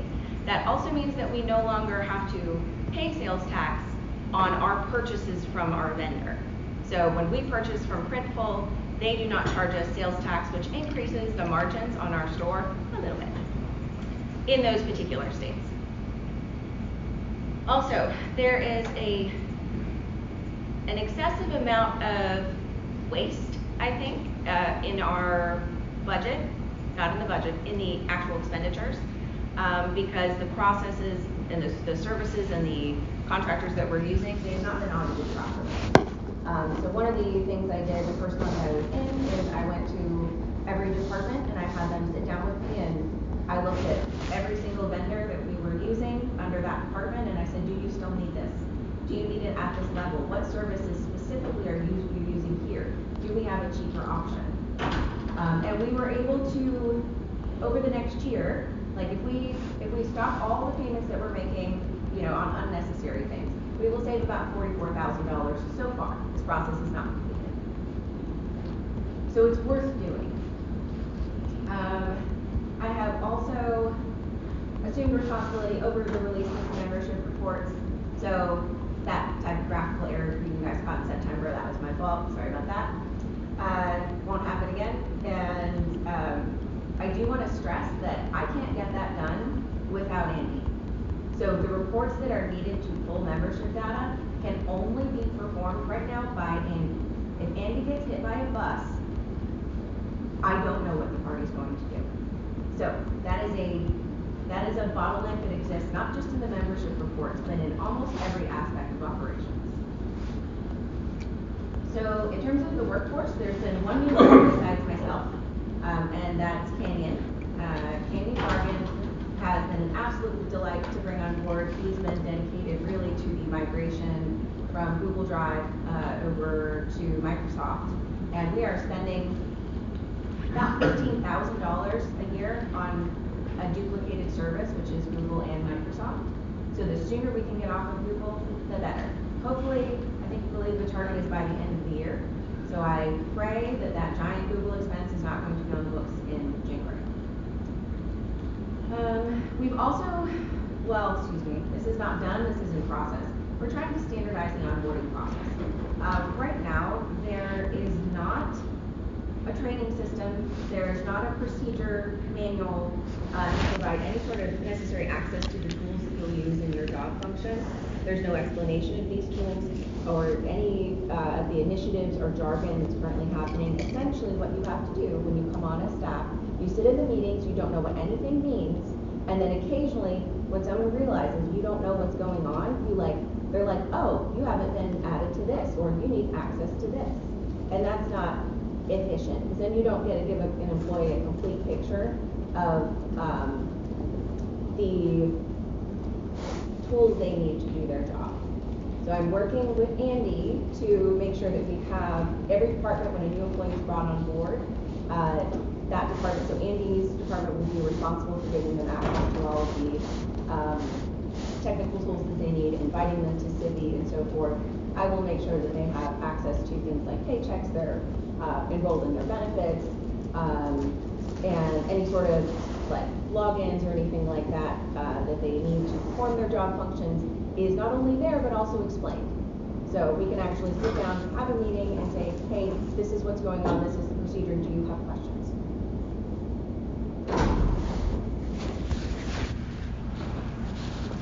So something that was being used prior to me being brought on was ADO, Azure DevOps, and Microsoft Teams. I think that's fantastic. They sync very well. And I believe that we could utilize them much more effectively. And so that will be something that I work on over the next 6 months to try to synchronize our work a lot better and reduce the need for excess communication or delay in getting things done. Because oftentimes with such a small team, you're going to be waiting on other people a lot. And so we want to highlight when tasks are, being waited on, and then be able to resolve those with priority.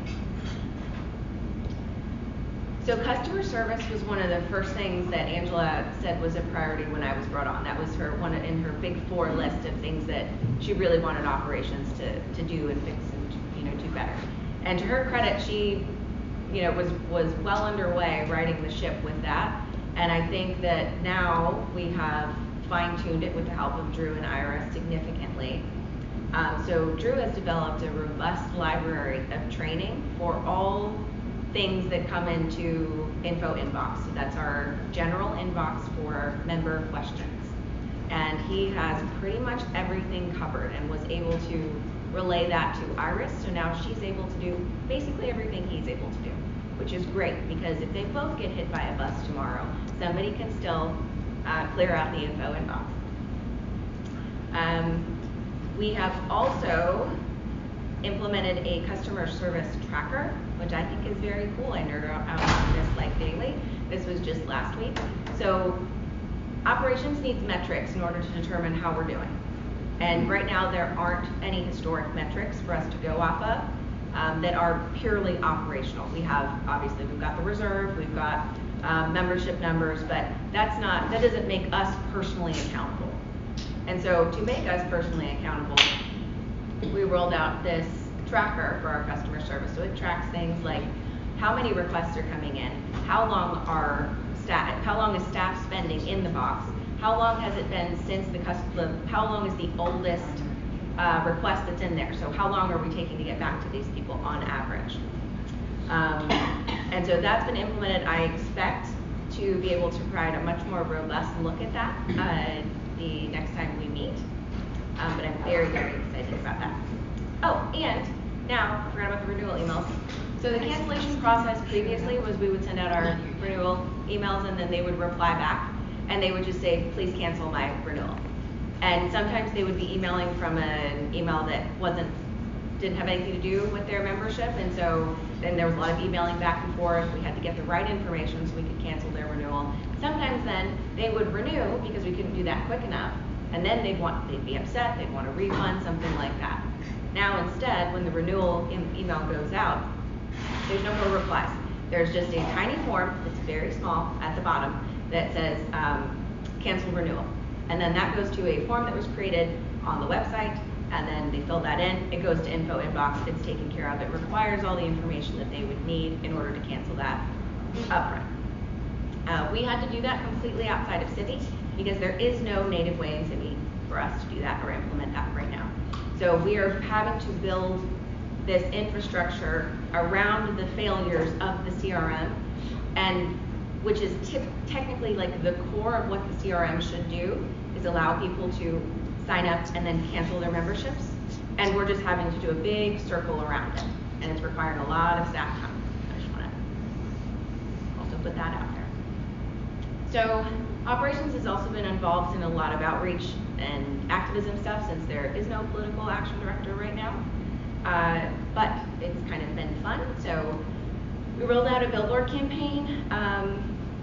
We're using Blip and Blind Spot so that we can keep our costs down. So instead of buying a static billboard for $7,500 or $10,000, instead of renting that for a month, we use digital billboards, and it will pop up for 6 to 10 seconds. And then so we can share that cost across all advertisers. We set our budgets for that, and they've been quite successful. The hardest part has been getting them approved, because if the board owner doesn't like your political ideology, then they will reject you. So that's been a little bit fun, but overall very positive. I've also been working to try to support you guys, and I would really encourage anybody that is seeing an issue or needs assistance with something to reach out and let me know. If there's a problem you see with operations or a project that you'd like to see worked on, I would like to hear about it.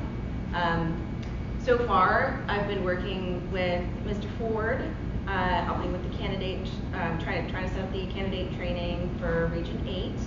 I've been assisting Mr. Malagon with vendor quotes for convention. I'm going to be working closely, I hope, with Mr. Watkins on rental space in Alexandria. But I want to set your expectations if you have a passion project that you'd really like us to work on, because the fact is we're still kind of at that critical phase of trying to right the ship.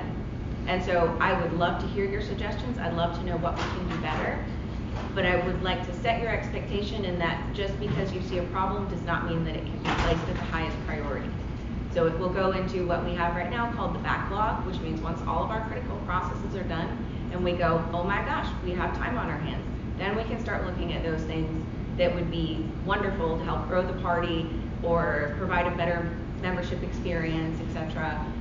But again, I very much look forward to doing that with you all, and please don't hesitate, just because we can't do it right now, don't hesitate to let me put it on the board as something we'd like to do in the future. And with that, I will open it up to questions. Mr. Ford. My first concern, you're not going anywhere anytime soon, are you? Well, yes, probably not, no. Okay. On a serious note, one of the challenges of the way our organizational structure is now is that you've got board members occupying positions that could be staff members in other organizations. You've got this weird back and forth. How is that working out in terms of communication? How do you want people who are on standing boards to work with you in terms of staff?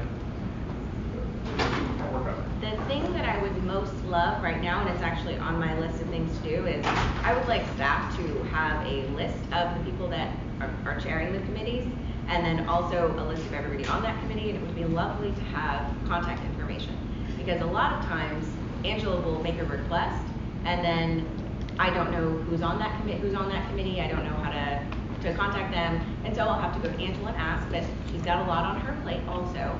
So it would be very, very nice, particularly if you're the chair of a committee, to get a list of those people and their contact information, so that if staff needs to reach out or something like that, that'd be very helpful. In terms of projects, which I believe your question was more geared towards, I am thrilled to help facilitate anything that is, let's say, business related. So I can't, for instance, I can't make the phone calls to, to members or whatever about X, Y, and Z, right? I can't communicate to all individually to all of the state chairs. But that's something that if you need information particularly, I can certainly go and try to find that out for you. My job as I see it is to reduce friction between what the LNC needs to do their jobs and what staff can provide, what services staff can provide to you. So consider me an intermediary for that, and I'm more than happy to be that intermediary if you need something done. Thank you. Any other questions for operations? And this is, let me also say, like, we're way over time on staff reports. If there's no objection, I'd like to continue, because I think the staff reports information is some of the most critical information for voting on the budget. We have our secretary, and we had a hand, Mr. Malgon, and, okay, we'll jump here. You might not be aware because, this isn't, I'd be very surprised if you were because you got so many other things to do. In the footer of the LP page, there is a list of all the committees and everyone that's on them. But it's outdated. Where? I'll fix it. The committee listing? Some of them are, yeah. Oh, I'll fix them. Okay. Yeah, I can do that in a heartbeat. Or you can always ask me. I'll get you the contact information or who's on what committees. I kind of obsess on those things. So, and anytime, as long as Angela says it's okay, you can reach out to me if you need to get in touch with a committee. I wanted to back you up on that Civi click-through thing. There was a state chair who had some questions yesterday, and I wanted to, just because it really concerned me, I wanted to verify about 15 members for him. It took over an hour for me to do that. I was ready, and I only live on the second floor, but I'm like, maybe I'd die if I jumped out the window. Maybe. It was one of the most frustrating, wanting to bite somebody's face off experience I've had. And I want to commend you on the documentation thing. We have a culture in this party, and it's not to blame anybody. I think it's human nature where people try to make themselves indispensable. Like if they leave, everything will fall apart. And unfortunately, that kind of is what happens. It's one reason why I put all the party documentation on a party drive, because it's not going to happen. But if I were to turn commie tomorrow and ran off with all the party records, I'd have run off with all the party records. And our tradition has been, it's all on the secretary's computer, and that's just insane. So now it's all on the party server. And if you're wondering why I was like being so, weird about all those manuals I'm writing, that's why. Because our bylaws alone, if a brand new secretary came in with no institutional knowledge, could not read our bylaws and know how to do the job. They just couldn't. So I really commend you on doing that for staff. It's been a big, big problem in this party a long time. Thank you, Carlos. Mr. Malazan? Sure. Ms. Kennedy, you've done a fantastic job. That was very comprehensive. I do agree. I've gone over time, but that was really important to know. I appreciate the breakdown. I think you've identified some great issues with the chair as far as onboarding, institutional knowledge, maintaining all of that. As Mr. Ford said, particularly at the beginning, I hope that you're not planning on going anywhere anytime soon. It's good to know that we are implementing things that prevent that. Just for the record, who is your favorite LNC board member? Oh, it's definitely me, so shut up. All right. One, so it's me. So. Silence is consent, so that means we all know. Any other questions for our operations director? I just want to ask, was everyone listening and did a lot of that sink in? Okay. She's doing a phenomenal job and things are going in the right way. Do we also have a little bit of shocked, uncomfortable, stunned silence at some of the challenges? Like maybe a little bit? Okay. I think the hostage situation remark, without amplifying the issues, was fantastic. Thank you. Okay, so thank you very much, Hannah. What we're going to do now is we're going to take a 5 or 10 minute break before we jump into IT. How are we feeling? What time is lunch today? Lunch is coming up. Lunch is it 12 or 12:30? I think it's 12:30, but I think it's 12:30. Please let me just. I mean, if we did want to break now and then come back and knock everything else out. No. That was forceful. I know. 12:30. 12:30. Okay, are we good with a 5-minute break, stretch break, go to the bathroom? Yeah. All right, we're gonna recess for 5 minutes. Please be back at 11:42. What a right on the nose time. We are still live, so whisper your private thoughts straight into the owl. Let those intrusive thoughts in. We're muted. We're muted. Thank you. Thank you. Just no obscene gestures. Oh, we're going to jump back with you, not IT, but that's okay.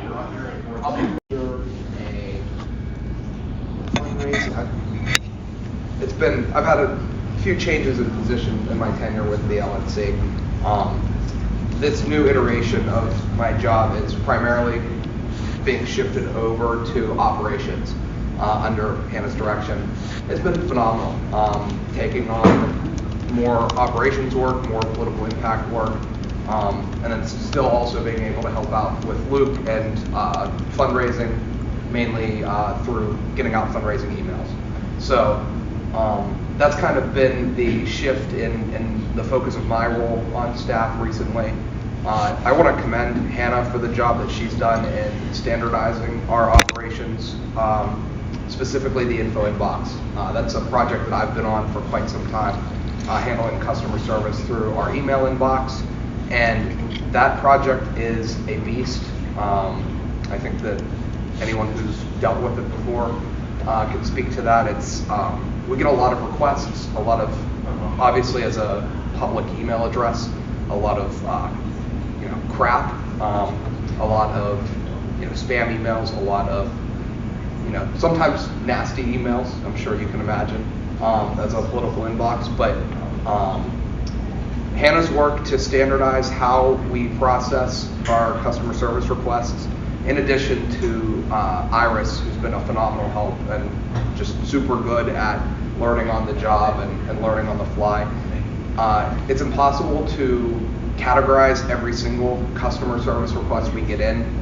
Obviously unique scenarios crop up all the time, but we've done the best that we can to basically categorize everything and document how we handle those types of requests in our operations guide for the info inbox. And like Hannah said, Iris has been able to jump on because of that documentation and really basically be able to perform all of the functions of the inbox. So I think it's been a rousing success so far. The customer service guide that we've been filling out, as Hannah mentioned, is going to give us a lot of really good numbers. The next LNC meeting, we're going to be able to bring you guys some hard numbers about where our customer service is at because of that document, because of us now actually tracking our statistics. So very excited about that. If anybody has any questions, I'd be happy to answer them. But that's my update on the operation. Thank you, Drew. Any questions for Drew? Any last questions on operations? All right. Well, thank you for being awesome. Up next we have, drum roll, Mr. Andy Bukovich, our CTO. What's up, handsome? How you guys doing? All right, sir. You need this guy? Yes, please. Let's do it. This guy. Newly married. Congratulations. Awesome. My condolences. He's domesticated now. Les Farrell. Clearly, I mean, his hair is V-shaped. My goodness. That's true. Marriage looks good on you, bro. All right, well, thank you, everybody. I know no one can read this. I am trying to instill a sense of frustration and anxiety to prepare you to get in the right mindset to talk about Civi. So this, it does serve a point. This is just one of the administration screens within Civi. So any kind of CRM tool that you're going to use is going to have a similar level of configuration to this. So each one of these little blue things is a link to a menu or screen that allows you to set different options. So that's how many there are. There's even more than you're seeing on this page. That's going to be roughly the same for any CRM. So that configuration option, all that stuff that we just saw, applies to this. Just the application on my.lp.org. So when someone goes to access Civi, this is what happens behind the scenes. So you type in my.lp.org into your browser. That goes and looks up the actual DNS listing on GoDaddy, which then points to Cloudflare. This is our load balancer. Prevents DDoS attacks, people trying to attack our system, things like that. Cloudflare then goes to the firewall. This is, in addition to like traffic-based attacks, this is people who shouldn't have access to our server but somehow got the IP address or something they shouldn't have and are able to try and talk to this directly. This keeps them out. This is the actual physical hardware that Civi runs on. This lives on a data center in Texas. You can imagine there's a lot more configuration that goes into actually setting up hardware the correct way and the associated networking than just those options I was showing you in City. Then the hardware runs this thing called Nutanix. So you guys have heard of the cloud. Nutanix is a piece of software that essentially lets you to have a private cloud. So these are two big ass servers, pardon my French. What Nutanix does is uses the hardware resources on these servers to let you spin up virtual machines, so servers that only exist virtually, to accomplish different functions. Same thing the cloud does, but just on our own hardware. So this is things like the web server and the database server, a bunch of other things that aren't really relevant to this architecture, right? But so your traffic eventually comes all the way in here to the web server, talks to the database server to get the data it needs to process your request, and then sends that all the way back over to you. So in a SaaS tool, a software as a service tool, where you're paying some company fees per month, they handle all of this. All of the configuration for everything that you have to do, besides the actual way you're using the tool, gets abstracted away from you. These companies have teams that handle each piece of this because the stuff is complicated. By using City CRM, we're responsible for all of this on staff. As you can imagine, it creates an insane maintenance burden. So I just wanted to give you just a brief overview of all the things that we as staff, or we as a party, are taking responsibility for by not using a SaaS tool. A what tool? Software as a service. Okay. SaaS. Guess you have to not speak geek. Sorry. You have to go to English. But so, to that end, it's impossible to maintain everything that we have to maintain with just one person. Realistically, it's not really possible without at least a dedicated person to each of those if you want to do it well. But we can at least limp along better with our newest hire, which is, people mentioned as our new systems architect, Candy. So, as far as I'm aware, I looked into this and I couldn't find any. He's the first ever full-time software developer hired to be a software developer in the history of the party. This is extremely important now that we are actually maintaining our own software. So his background is he's done multiple successful CRM migrations for private universities. So pretty much the exact skill set that we're having trouble with, the exact kind of tools that we need to interact with. He just recently started. He's currently working on wrapping up the G Suite to M365 migration. This was in the hands of a volunteer. This is going to save us about $1,500 a month as soon as it's done. And so we're finally getting that over the line. Data's finally moving. We should be, by the end of the year, into M365. Like I've been saying, when that finally happens, you guys will get detailed emails about what that looks like and make sure it's a smooth process for everybody. So, in addition, he's also some minor maintenance stuff where I am the one who has to provide the data, but the method in which we do that I already have written and verified. He's now able to run that type of stuff for people like Hannah, so I'm not pure bottleneck. I still kind of am in anything new, but we're getting new technical capabilities that other people can do once they're solved. So, and he'll eventually start contributing to those new ones as well as he gets onboarded a little further. So, one of the things I've been able to focus on as a result of Kenny putting out some of the fires is this membership report for delegate allocation that we just got published. So this was an absolute bear. We put out the draft at the beginning of November to give state chairs the ability to send back any discrepancies they notice and ask about anything that they think might be inaccurate. So a few state chairs did take that opportunity. Every state chair who presented discrepancies had every member they sent come over, and our reporting was updated to make sure that not only are they included this time, but that type of contact will be included in the future. So this is things like the Unified Membership Program, Indiana's Triple Membership Program, gifted memberships, things like that where the system, there's a specific profile for how it appears in the system that you have to make sure that pattern is being captured in your reporting. A lot of this stuff, like Hannah was saying, just operations-wise, we had no real documentation on it until people are saying, hey, I actually think this person should be a member. And then we go track down that profile and make sure it's now being, or that signature, and make sure that that is being captured in our reporting. So, The reason we have to do this via direct query instead of just like every other CRM you can probably imagine, just being able to click a button and see your members, is because membership hasn't functioned correctly since we've fully been into Civi from Razors. And what that means is Civi's native does not have native functionality that will actually work to determine our membership because there's so many different ways that somebody can become it. So there's custom functionality that's supposed to maintain that information in the membership tab. It hasn't been working for a very long time. So what that looks like is, so here's my contact in Civi. You can see here's my membership tab. It says I expired June 2nd of this year. But here you can see in my contributions, there's one that would equal membership here in September. And so that membership tab is just totally inaccurate. We have to piece together who is a member through contributions, which we have to do outside of the tool because Civi's reporting structure does not handle what we have to do natively. So that is the source of the problems. Why can't we just fix it?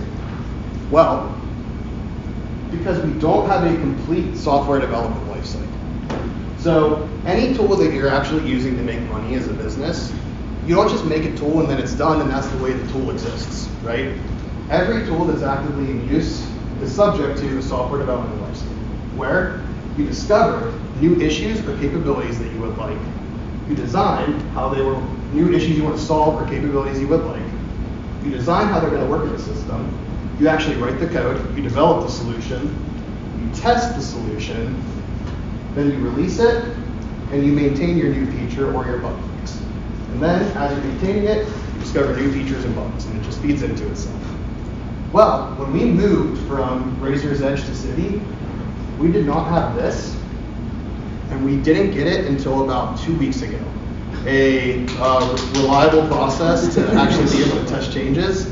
So the thing with the membership script, right, it's really not that complicated. It's basically taking my fix for how we determine them and then using some of the inbuilt Civi functionality to create memberships or expire memberships on that result set. The problem is, even though it's not that complicated, as bad as membership is, it could always be worse. If we don't test, we could seriously break something. And so it's not responsible to, without actually having this QA environment, code up changes against the system. That's just now beginning to happen. But that has been why we can't just fix it for all these months. So, we're talking about this kind of a result, not kind of, this is a result of the Razors to Civi migration. We're now 1 year out, so I'd like to just discuss that a little bit. Pretty much nothing the party was able to do business process-wise in 2021, it is still able to do today. Whether that be membership cards, accurate mailers. We can send mailers now, but there's a subset of the people who are like, this mailer doesn't, they contact us and say, this mailer doesn't apply to me, and there's some underlying data issue that oh yeah, you're right. We are losing money as a result of just the data problem, right? That still isn't fixed, that 1 year after the migration was supposed to be completed. And we have multiple business processes with no real documentation. And so even trying to get them stood up in Civi is we have to figure out, like, what are we even supposed to be doing outside of technology before we can point technology at the problem. So, leads to revenue loss. Leads to two primary categories of revenue loss. The first is lost recurring contributions. So, Razor's Edge, it doesn't use like Stripe or any other kind of modern payment processor. And so you can't export out tokens of your recurring contributors. So like right now in Civi, right? Everybody pays through Stripe. We could go to some other platform that uses Stripe and all our recurring contributors make the change with us to that new platform. Did not happen with Razor's Edge. So everybody who had a recurring contribution to Razor's Edge, the moment we switched, we were just signing up to not get that money from them. So we didn't really stop feeling the impact of that until 3 days ago on November 30th. That was November 30th, 2022 was the last day of Razors. So if you had a recurring contribution that's supposed to charge on November 30th, we did not finish feeling the impact of those lost recurring contributions until a year out from that, November 30th. So we've now felt the full loss, but for the past year, part of our numbers going down against expected is that people who had signed up for recurring contributions for Racers Edge just weren't being charged. We still have not had a real attempt to contact all those people who had Racers subscriptions and get them back, because there's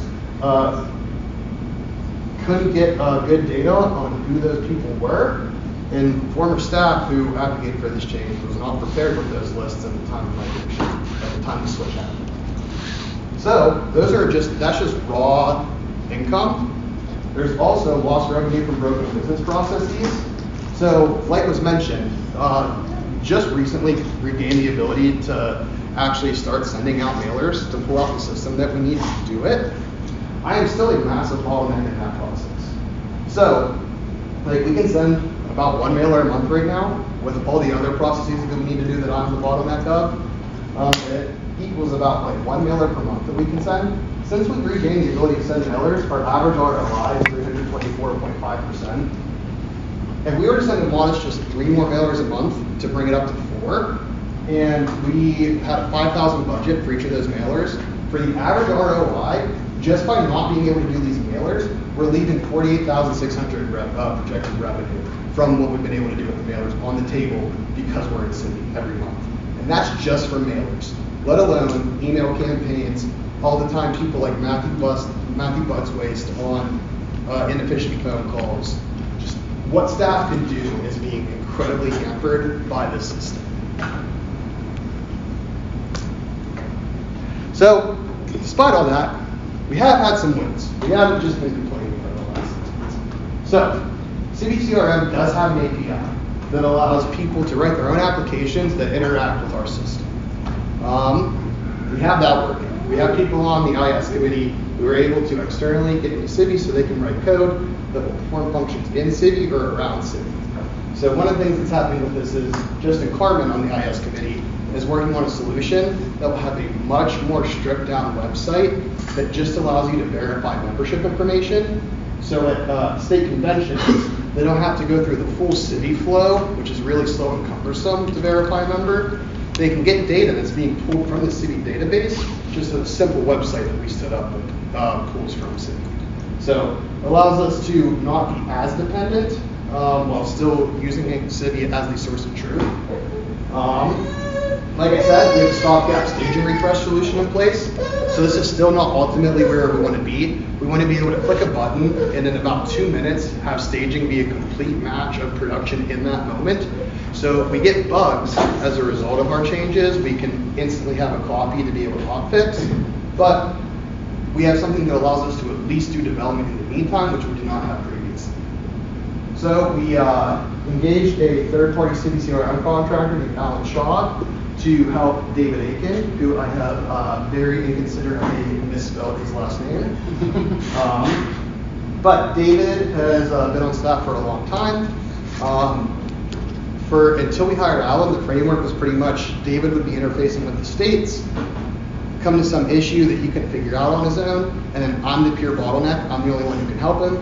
Alan solved some of those issues, so we at least have states getting some of their tickets. Eric Fowler on the IS committee, the new chair of the IS committee, has built a C# wrapper for the CiviCRM API.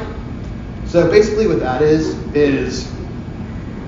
imagine you have like this really long instruction set to be able to do something in Civi, and then somebody basically translates that to one line so you don't have to interact with all that. That's what that is. So it's just, if we have volunteers who know C#, they don't have to interact with Civi's kind of native language to talk to it. They can use a language they're already familiar with, which speeds up development efforts and makes it so it's a lot easier for anyone with just basic C# knowledge to help out without having to also gain an understanding of Civi. So we got Nutanix, the hyperconverged cloud software that I was talking about. We were able to get that upgraded, and Aristotle data is also being used as we speak. Those last 2 points, big thanks to Ken. He is still helping on that front, and it is sincerely appreciated. So those are some of the big wins, but despite all that, we still have all the problems I mentioned, right? So what are we going to do? To my mind, there are 2 options for what we can do with our tech stack. The first is kind of keep doing what we're doing and not make a significant change, which is organizational debt. So I'm gonna have you guys watch. This is just a 2-minute and 4-second video. If you would indulge me. You can get it done faster, but you'll pay later. Technical debt is the concept of delaying or omitting work to complete a project or reach a goal faster, but which also causes more rework in the end. It's like building a house without a complete set of blueprints. Construction might finish sooner, but the house will have significant structural issues that will take more time and more money to fix later. Technical debt usually refers to software development, when the developers make sacrifices in system design and jump right into coding. But technical debt can occur in any corner of IT. And just like financial debt, technical debt accrues interest. The longer the debt or backlog of ignored issues builds up, the more costly it becomes to rectify. Sometimes this debt is intentional. Planned technical debt occurs when teams knowingly wanting fast but imperfect implementation, either to establish a presence in a quickly developing market or gather customer feedback. However, teams rarely have the time to go back and redesign how they initially planned. Inadvertent technical debt, that kind of happens by accident, usually occurs when developers don't understand market requirements or how to design an architecture to meet market requirements. Poor management can also cause debt. For instance, if inexperienced team members are given complex tasks and management doesn't conduct reviews, that might catch problems. Technical debt can be avoided by thoroughly understanding market requirements and decision consequences, as well as with enough supervision throughout the process. But perfect project design and implementation with no elements of technical debt is rare, even when doing everything right. Need help managing your technical debt? Click the link above or in the description below to learn how to That's the situation we're in. We have technical debt.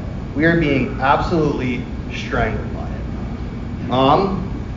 I call this slide organizational debt, and I have this additional reading here, because like he says, he's kind of conflating two things. He says technical debt can also be caused by inexperienced employees being given complex tasks with no good review process.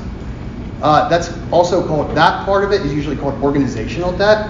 And I would say about 60% of our problem is technical debt, where it's just the tools don't do what we need to do. And like Hannah was saying, about 40% of it, in my estimation, is this organizational debt, where employees are being asked to do complex things like SEC reporting with no guidance, no systems. And the systems we do have, we are aware that they relied on a lot of manual intervention that can't exactly be translated to paper. So this will kill us if we don't fix it. In this additional reading that I linked, which I'll get you guys all the link, there's multiple organizations listed that have actually went under because of tech debt, because this leads to a debt spiral where it just becomes more costly than your organization can afford to fix, but you also can't do anything without fixing it, which, as you hear from Hannah, is increasingly the situation we find ourselves in, and so you just collapse. And then even short of just collapse, you can have really bad outcomes. You guys remember Microsoft Vista? Everyone loved Microsoft XP. That's what made me a Mac Vista. person. You can read about executives at Microsoft ascribing the Microsoft Vista to tech debt. That they just had core systems that they were like, we just got to get this out the door, we'll fix that later, that led to those core systems making Vista horrible. And it was a really bad episode for Microsoft publicly, and they had to work really hard on Windows 7 to recover from that. Like Karen said, she switched to Mac. Windows Vista drove massive Mac adoption purely just because they didn't want to pay. It's not that no organization ever doesn't want to pay tech debt, but organizations get in a situation where they feel like, well, there's these other things we have to do that are actually our business. We can't pay tech debt right now. But then you die. So if we keep going down this path, I think that is our fate, is that we will just keep being harder and harder to do things, which leads us to hemorrhaging more and more money that we could potentially collect till eventually there's none. Or we can take a lifeboat. So what that looks like is inventory and categorize business processes. IS committee was almost done with that, and then unfortunate thing happened this summer. That is being recompleted as we speak. The research, software as a service, and consultant options, then we have to hire one of those to implement the SaaS solution and migrate national to the new tool. So SaaS, like I said, software as a service. We need a consultant who, in a very short period of time, has stood up the system that we want to go to and is an expert in the system we want to go to, and without an additional burden on staff time, because staff time is 100% being eaten up right now just to accomplish what we have to do to meet our bylaws requirements. Get us into a tool where Luke can send out more than one mailer a month without being completely burdened by me. Where Hannah can actually just do some basic administrative things without having to ask me a bunch of questions because the stuff just is a labyrinth. So if we do that, we can very quickly get into a new tool, and we can use the freed up staff time to integrate the new tool into Civi, such that Civi has all the data that we're generating in the new tool, so states who already have their website on Civi aren't affected and will still be getting latest and greatest national membership info on their site. While we have this free time, while we're raising all this more money, what it also allows us to do is, in addition to integrating into Civi, Civi's ultimately not the solution, even if we stayed on the idea behind Civi, that we have an open source tool that the states can run, that we also use, that creates one unified data ecosystem, is a great idea and is ultimately where we want to be. We don't want to pay licensees for SaaS tools, right? Or licenses for SaaS tools. And we have enough technical people in the Libertarian movement that we can get there. But it has to be done with a real software development lifecycle. That has to be constraint number one, so that anybody who comes in afterwards to maintain it is able to do so. It has to be in a framework that developers will actually volunteer in. So Civi's in PHP, it's ancient. Facebook wrote their own clone of PHP because their developers hated it so much instead of just using it. We got into a modern framework, like a JavaScript-based framework or .NET. Volunteer developers would actually be able to volunteer their time. That's the kind of open source stuff that people actually work on. It has to be maintainable, such that one technical staff member can handle maintenance. That means offloading things like our hardware, the networking, all these things, unless the party is going to be in a position where if something goes wrong, we're actually going to be able to pay the staff to emergency fix it. We can't be responsible for maintaining those. So we just need to the tool has to be in a framework such that one full-time tech person can maintain it, and then if that is the case, the party will not get back into this situation. So that's the lifeboat plan. Those are two options. That's my presentation. Thank you. I have a really long list of questions. Who all has questions? I just have one quick one. You have a quick one? Okay, also, who in this room has an IT background? Awesome. Pat Ford, and then I'm going to run through all of mine. Okay, so I've always hated the fact that the Libertarian Party is both in the software and the real estate business. So let's talk about the software business. With this approach, is it possible to have a third-party cloud solution that's manageable by one or two individuals at the staff level, integrate with situations like Motor Gravity and Kixie on a transparent, easy to automated basis, so that we can have one funnel for information without us having to supply all that freaking hardware and all these processes? Is that possible, and is HubSpot that? Yes, HubSpot allows us to do that.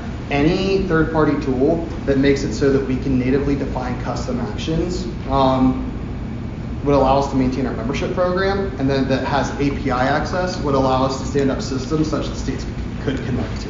Okay, HubSpot has both. All right, so we can move out of this situation we're in, forget about the technical issues, the very fact that we're responsible for this entire environment, to me, is nuts.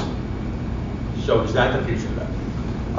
So as I said, I think that's a lifeboat solution.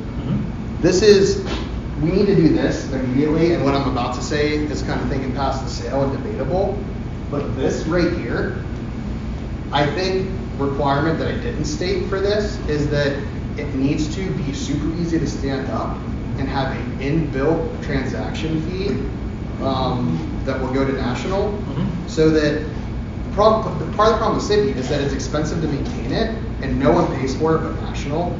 If we built a tool, National has to have a CRM either way, right? And the states need a CRM. The party has the volunteer and staff experience if our time's not being eaten up just trying to swim in a sea of tech debt, to build a tool such that it's super easy for states to run. They would want to use it instead of something else because it's performant and gets them really good access to our data and has the features they need, where a piece of that contribution or that transaction fee is coming to National, so that the National CRM is no longer a pure cost center, but can be self-sustaining and has an inbuilt source of funding to provide for it the way that National needs to meet its needs. All right. I actually had one thing, Angela, and it wasn't a question. It was just more an observation for people who might be interested, because I think it's readily apparent that the vote to move to it was not a good vote, and I voted for it. A lot of us voted for it, but there's some background there which I do think it's important to get in the record for people who don't know or people who are watching. That was actually fulfilling a vote that was made by the LNC last term, and I actually looked up a very unfortunate motion. Unfortunately, it probably will mention some names. It isn't to criticize any person. It's just, I'm not going to mention name. X moved to appoint somebody to lead a gap analysis for phasing out Razor's Edge by the end of 2022. So that was a mandate that was provided to us by the prior LNC, just like we have mandates that carry over with a report to be provided to the LNC at or prior to the March meeting of the LNC, which would have been March, right before Reno, their first quarter meeting. Staff is directed to provide the information requested from X to perform an analysis. What happened is nobody made note of this motion. Like, when we postpone something, I make a note of it so that it gets on the next agenda or whatever, and then that LNC summarily canceled their March meeting. So this kind of made it into a mandate for us, but this report, I don't even know if the person that they were going to appoint to this committee was ever appointed, if a report was ever generated. This went into the black hole of never documented, but with this hanging mandate over our heads. And I know at the time of that vote, I knew we already had directions, and unless we were going to rescind something, it was something we were obligated to do. So, and I actually think it originated from the LNC prior to that ultimately. I think a bunch of non-technical people were sold a very flashy presentation that turned out not to be wise. And I don't think anyone was malicious. I think they were excited and believed in it, and it just turned out not to be right. But for all those who are saying, oh, you guys are just blaming X, it's a problem that just became apparent now. And as Andy pointed out, oh, well, if you found this problem, it should be fixed in 2 weeks. That's just not the way it works. So I'm really not trying to blame anybody, because I think everyone acted in good faith and for what they thought was the best of the party. But it didn't work out, and we need to stop with the blame or whatever this. We just need to fix this. And I was one of the last people to come to the realization that this is as horrible as it is. So I just wanted to get that out there. I have to pause real quick. It's 12:27. I absolutely have to get through these questions. They're critical. So we're going to let Andy speak, and then I'm going to give my questions, and we're going to go back and forth. Then we're going to break for lunch. Super fast. These three, if this is going to go well, I believe need to be done by the AS committee. We have the technical experience and know-how to guide things well. I'm going to get into this. So let me just start. A lot of this needs to be saved for Adrian's motion later, and we're going to talk about IS committee involvement and who should be calling the shots on these sort of things. And it's not people who don't have IT experience. We need to be reviewing things and nodding, but the pathology of us politicizing software and IT decisions has got to stop. And so let's just, I don't think we should be voting on the next thing that we adopt, but we'll argue about that in Adrian's motion. Now let me get into my questions. Dev life cycle. Can you go back to that slide?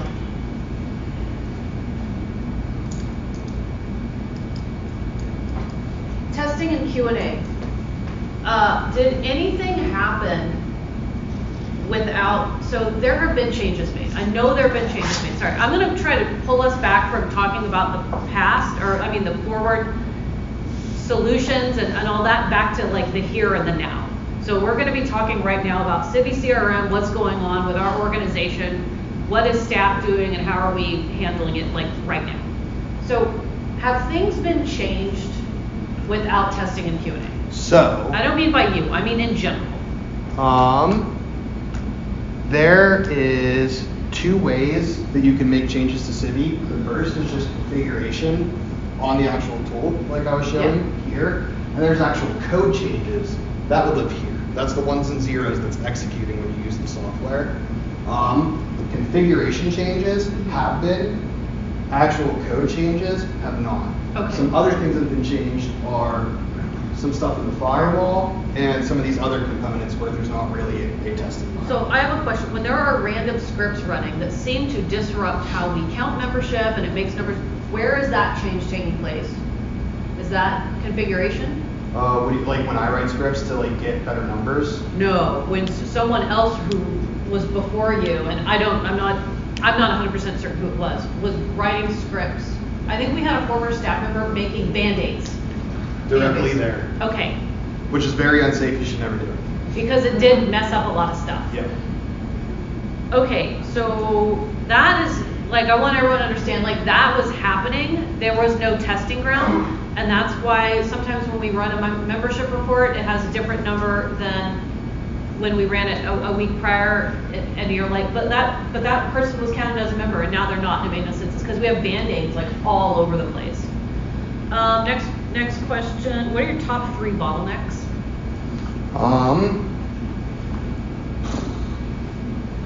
It was number 1 for sure, lack of being able to do, actually, no, and this one's just time. You see there's so much stuff to try to oversee, in addition to somebody kind of has to be the interface between what's technically possible and what the business needs to do, which is what the CTO is supposed to be. And that's at a level of like meeting and consensus building before you even get to hands-on keyboard. So number 1, time. Number 2, lack of being able to do active development. If I inherited this in an environment where I knew everything I knew, which was not a ton about Civi specifically, but I was able to just hack at the code base, test my changes to make sure that they weren't going to be able to break and deploy them, we would be a ton further along. Got it. But instead, we just can't do anything. Because you're always responding to fires. And that's the third thing, is just performance and bugs. So one of the things that was happening when I first took over is that the cache, which is basically a table that stores stuff that you've loaded recently, so you don't have to do a full database dive, you can just pull it up quicker, would get too full, and it would just take the website down. This was happening like every 2 to 3 days. We got a script written that actually lives here on the database server that detects that error and wipes that table to bring the website back online. We just started dealing with another one about 2 weeks ago that started popping up, that it's the same, it's driven by the cache, but it doesn't bring the website down. It causes like really weird broken behavior where different Civi components, like reporting components, are showing up when you attempt to view a contribution page. That just started happening. We're figuring out how to deal with that. Authorize.net, because, so this is just Civi, right? Let alone, like, there's authorize.net, there's Anadot, there's State Secretary of State, there's all kinds of things that need to come in to talk to Civi too, right? That we also have to maintain. Authorize.net is broken, so there's all kinds of these things that like have really big impacts on the way we do our business that pop up constantly. So those are probably the 3. Okay. How common is it to know Civi's native language? Not very. Compared to Python or JavaScript? Very not very. Okay. So everyone here speaks English. Probably a handful of people speak Spanish. Who here speaks Hmong, one of the small Chinese population? Okay. Cambodian. Yeah, who speaks Cambodian? Not very. Okay, so what you were talking about kind of like with technical debt, so like I had to balance, it's really like Sophie's choice. When we get complaints from affiliates, like the membership like, you know, Indiana, I think Wisconsin came in, Alaska, like I know it's coming down the pipeline, and I'm telling Andy, like, be ready, be ready, be ready. But it's still, he has to rip off of whatever else he's doing and work on that. And we're like incurring technical debt in real time.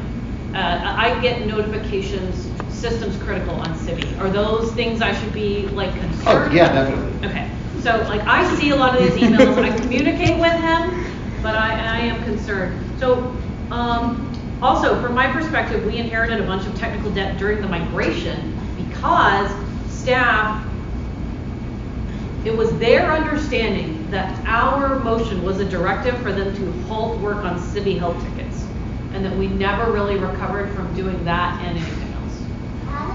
What do you think? I don't know why health tickets weren't being prioritized when I started, but we have not been able to pivot to a stance where we're really actively dealing with state problems. Like I said, we've got some throughput increase by David working with Alan Shaw, but by and large, no. Those are just like, if something comes in, we're like, oh man, that's like, we have no idea how to deal with that. It just gets to the bottom of the pile and it'll be worked. Okay. Sometime. And maybe. Then my last question before we break for lunch is, can you think of any other examples of organizational debt that are not suitable for executive session?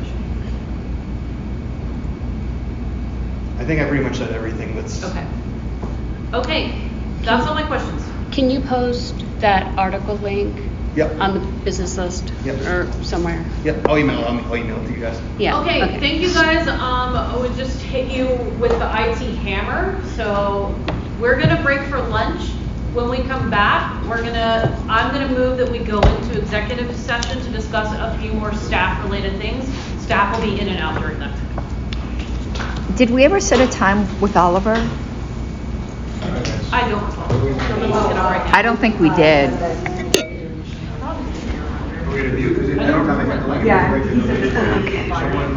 It's starting. Me too. Day, and there will be, Second Amendment and gun rights focused speakers at that. So that's a really interesting thing, and I'm really excited to say that Dave DeCamp will be speaking to their convention. If you don't know Dave, in my mind, he's one of the biggest foreign policy geniuses that we have in our movement, so that's super exciting too. So that's all I have, and I'll entertain any questions. Thank you, Mr. Benner. Any questions for Region 2? Going once, going twice. All right, Region 3. Okay. Let's see, Dustin is still recuperating upstairs. The way we do our reports is Dustin and I split it up. I provide Dustin the information on Indiana and Kentucky. Dustin takes care of Ohio and Michigan, then he puts all in the OneNote. When I checked earlier, the report's not been uploaded. When I went and checked him, I said, Dustin, where's the report? He said he's going to get it up there. But regardless, here's what I put down for Indiana in our report and for Kentucky. In Indiana, we had some wins for some candidates who won elected office. Our current LPIN secretary, Clayton Stoltz, won his race for Jonesboro City Council, District 3. Of course, he was the only candidate in that race, but nevertheless, still won. Patricia Warner won for Claysville Clerk Treasurer with 53.1% of the vote. Susan Kleinfelder won her race for Etna Green Town Council with 30% of the vote. The LPIN, November 11th, the Libertarian Policy Institute came down and did an Amplify Candidates training the weekend of November 11th. About 25 people came up in downtown Indianapolis, and I think it worked out really well. The LPIN, the annual holiday party, is going to be held on Saturday, December 16th in Indianapolis at the same place. The state convention for the LPIN is going to be the first weekend in March 1st, 2nd, and 3rd. Next year at the Forum Event Center in Fishers, Indiana. Donald Rainwater, who was our governor candidate back in 2020, he got like 12% of the vote. He's going to seek our governor nomination again. So, of course, others will run against him, but pretty much a shoe-in there. He did a great job. For Kentucky, Kentucky, the LPKY, that they had a virtual town hall for Mike Vander Vant, and they had an event with Michael Reckenwald. Their state convention is going to be the weekend of February 24th and 25th at the University of Louisville in Louisville. And also the Kentucky State Chair, Charles Altendorf, has a radio show that he does out of Lexington once a month. Invites libertarian, speaks libertarian issues and so on, and I'm pleased about that. That's all I had to report on, at least on my end here. All right, well, thank you very much, Mr. Hirsch. Any questions? Any questions? All right, if there's none, we're going to jump to Region 4. All right, so Region 4 is obviously in a unique position because we are one state, one region. This means I have only one chair to speak with, that's Mr. Malakon right here. Since winning chair in February of 2023, earlier this year, Mr. Malakon had gone through party's finances and found that the previous chair for the regional position for 6 years or so had gotten us in a situation where we had many unnecessary, excessive expenditure, sometimes duplicate type services, and getting rid of those types of things allowed us to save just in 1 year $7,500. So I would encourage everyone to have their chairs look into similar things.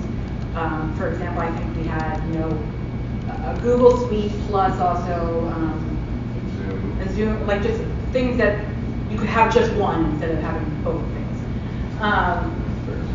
Yes, and we have also, this is the first year, and I don't even know how long, that we actually made a profit off of our convention, due largely to the efforts of one Mr. Malakon and Mr. Larry Sharp, who is probably the best auctioneer in the world. If you're having an auction ever, I suggest getting him there, because he somehow gets people to bid outrageous amounts of money for things that don't cost that much. And we have recently come in at a membership total of the Libertarian Party of California at 1307, giving us about 103 delegates at the National Convention. Interestingly enough, people think that California is such a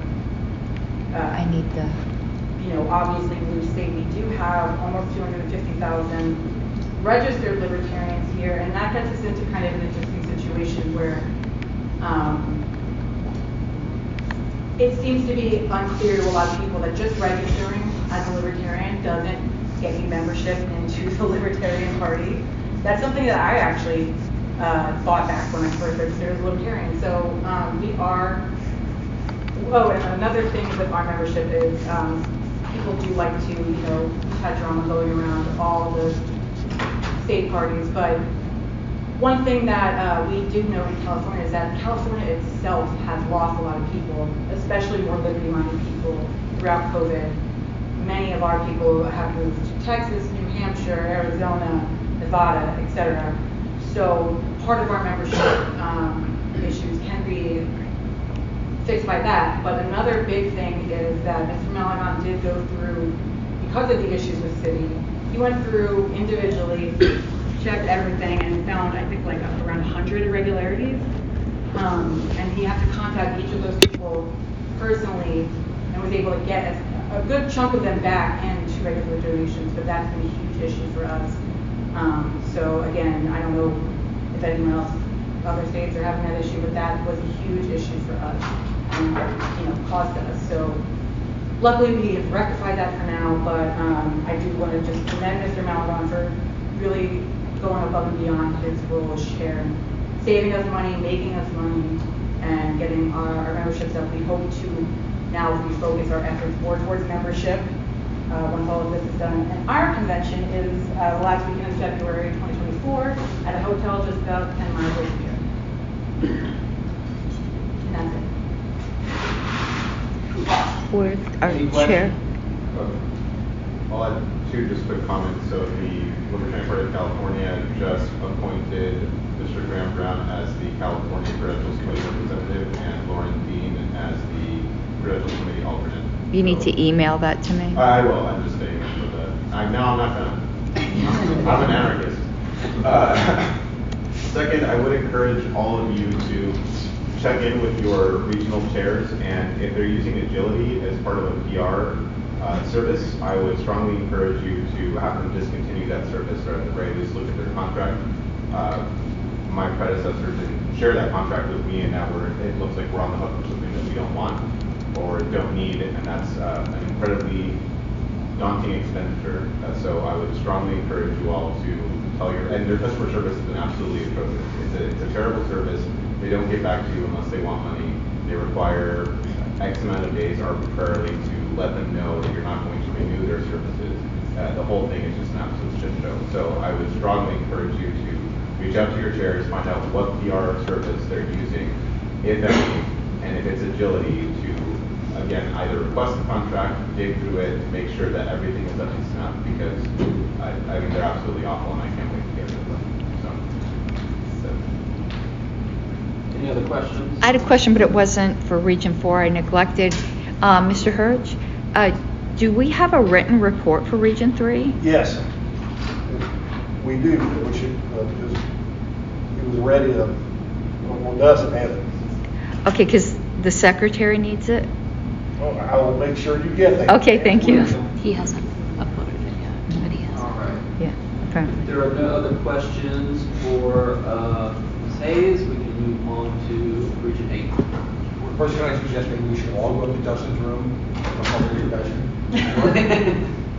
Region 8. But by intervention, you mean splashing cold water on his face. We're libertarians. Whatever works. First of all, Region 8, of course, is that. My new friends at the LNC, Region 8 is, of course, the birthplace of American liberty, the American experiment, and everything good about the region. Until the last 100 years. New York. And I guess if there was a theme for today, it would be lobbying versus litigation. Because the direction of a number of the states, some more successful than others beginning that migration, has been to work with state government and present legislation and work through the system, as opposed to some really heartfelt litigation that's been conducted over the years, but far less successfully. In New York, the Supreme Court declined to hear the New York ballot access lawsuit, which has been working with the Green Party of New York since 2020. On a much more pleasant note, New York had 19 candidates running for local office throughout the state, and 6 wins. 4 of the wins are enrolled libertarians, which 2 are incumbents running unopposed, and 1 was a good candidate who won our election unopposed.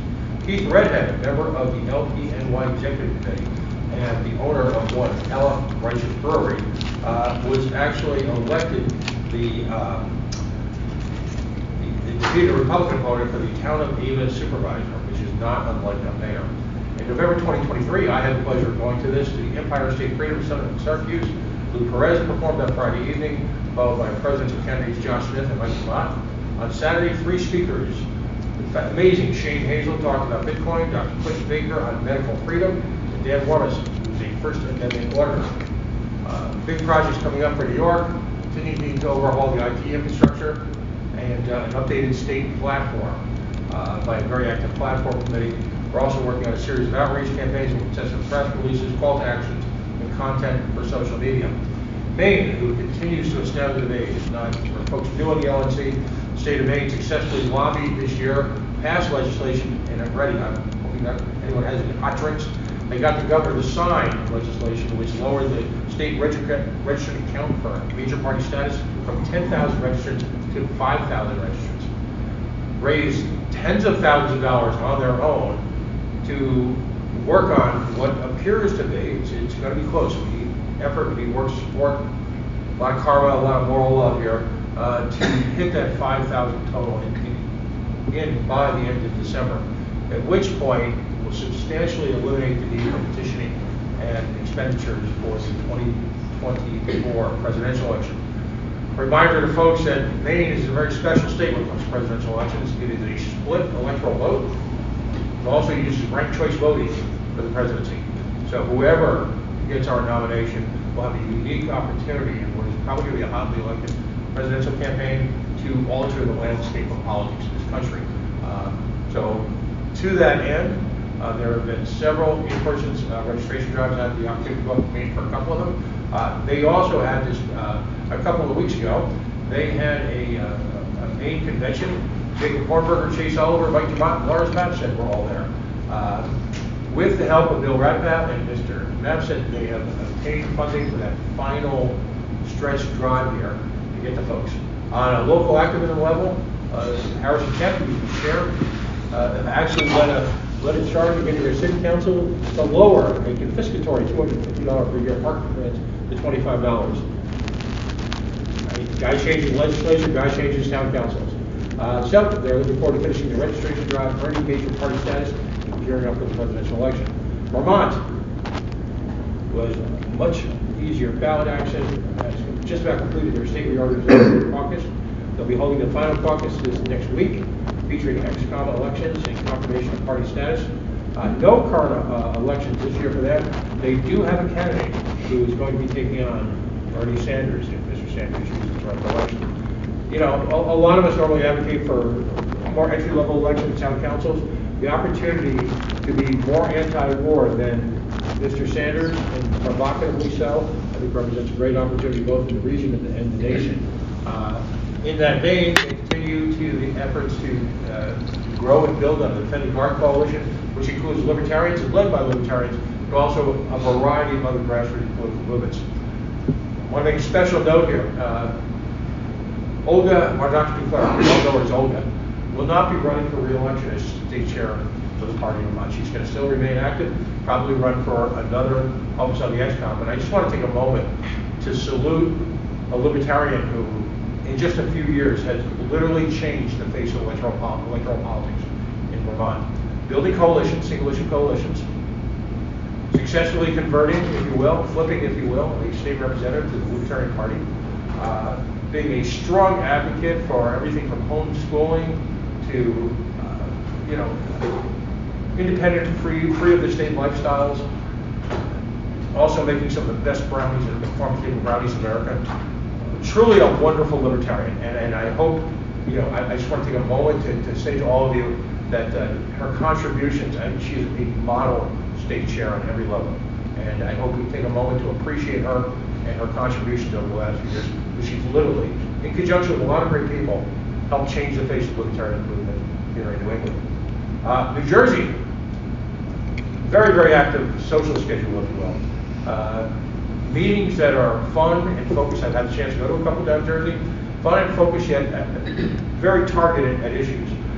For example, one recently, there is a nascent movement up in the Northeast, peculiar to the Northeast right now, to fight these state-sponsored wind power, if you will, contracts that states are doing, essentially granting a monopoly to these organizations. It's feel-good, greenish legislation at its hellish worst, raising prices. They're working with that. The Stop United Nations Agenda 2030, another meeting. Speakers on precious metals. They had candidate Drew Cifarelli, running for the sheriff of Mercer County. Next week, big party, holiday freeze-out. Protest candidates as well as Lou Perez will be there. Also, there is a James Hookington resigned as state chair, so there will be an election next week for that. Connecticut, the Libertarian Party of Connecticut saw their only municipal candidate this year. Jason LaChapelle, the town of Colchester, get 15% of the vote, and is actually building a new building at that town. Their convention is literally happening as we speak right now. Lodge is there, Clint Russell, a POTUS candidate, a full feature of presidential candidates. Rhode Island, again, lobbying versus litigation. Lobbying efforts in which I'm involved in, as well as the state of Rhode Island Libertarian Party, for significant ballot access reform is taking place. The goal is to get from one of the worst states in the nation to 5% on only a single election every 4 years, or president or governor, down to a more reasonable 2% across a variety of executive offices. So that's taking place. Also, for the second year in a row, the Defending Heart legislation will move into open debate in House subcommittees. That's all I've got. Thank you, Mr. Ford. Hours later. Any questions? Like 45-minute elevator reason? Thank you. All right. Next up on our agenda. Let me get that back up. Yep. Region 0. Oh, Region 0. I would just say the report speaks for itself in the interest of saving time. But Alaska, Hawaii, Idaho, Wyoming, everything is mostly inland-facing. There are some things surrounding Wyoming that we need to follow up on. But other than that, just please read the report, and I'll take any questions that you have ready. I have a question. Do we know who the chair of Wyoming is? Nope.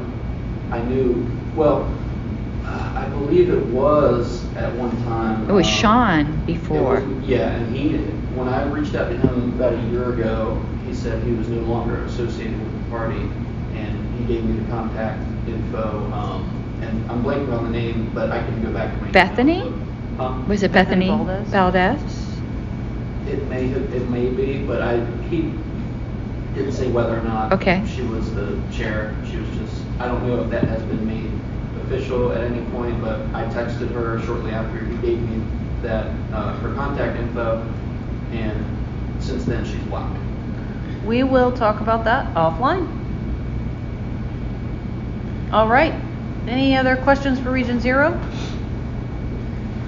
Okay, let's jump to reports of standing committees. So let's do a time check. It's 3:07 p.m. We spent a lot of time on staff reports. We started 30 minutes late. It is what it is. Let's see. We're not going to be passing a budget by 5:30, are we? I mean, the XCOM meeting went fairly well. True. So let's not say. We'll see how it goes. Okay, so we're going to get into committee. See what's in it. We're going to get into committee updates. Please keep in mind time constraints, and let's go through them concisely. I would put on the timer and let it ring. Thank you. Okay, we're going to start with Affiliate Support Committee. Mr. Ford. Okay. First of all, note, Will Hyman, Jim Gloria, and other mentors have joined the Affiliate Support Committee. Go down for a couple of projects. With the completion of stage 1 of the affiliate toolbox, a decision was made by the committee to follow 3 projects for the balance of the term. To my knowledge, the first time in recent memory, the policy manual driven requirement to conduct an affiliate survey is taking place as we speak.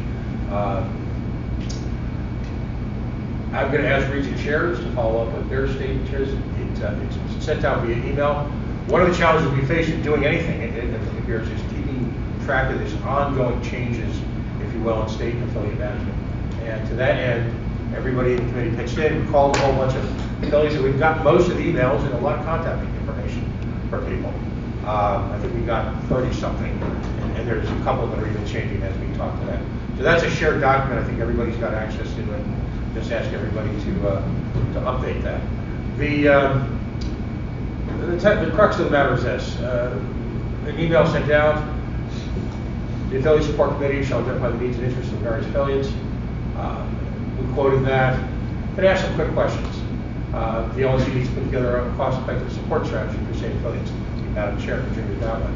What are the biggest obstacles in growth in your state? What are the top 3 needs of your affiliate? What can the LNC Affiliate Support Committee do to help? Currently, how many affiliates in your state? What's the process for affiliate creation approval? How many people on your executive committee? What are the positions? Please provide the names and titles of the executive committee. Hopefully this will be helpful to all the standing committees. When's your next statewide convention? When's your next executive committee election? Critically, what areas of training would you like to see the LNC provide in 2024 regional training? Those are the kind of data points that we're going to use in helping push forward our next big challenge, which is to actually get regions to adopt a schedule for training.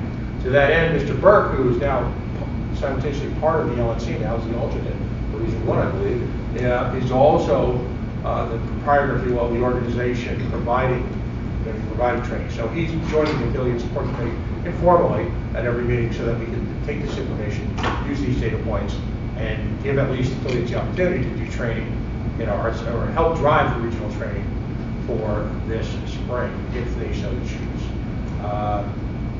Let's see. And I want to give credit to Jacob and to Ali and our committee for their amazing work doing Jacob.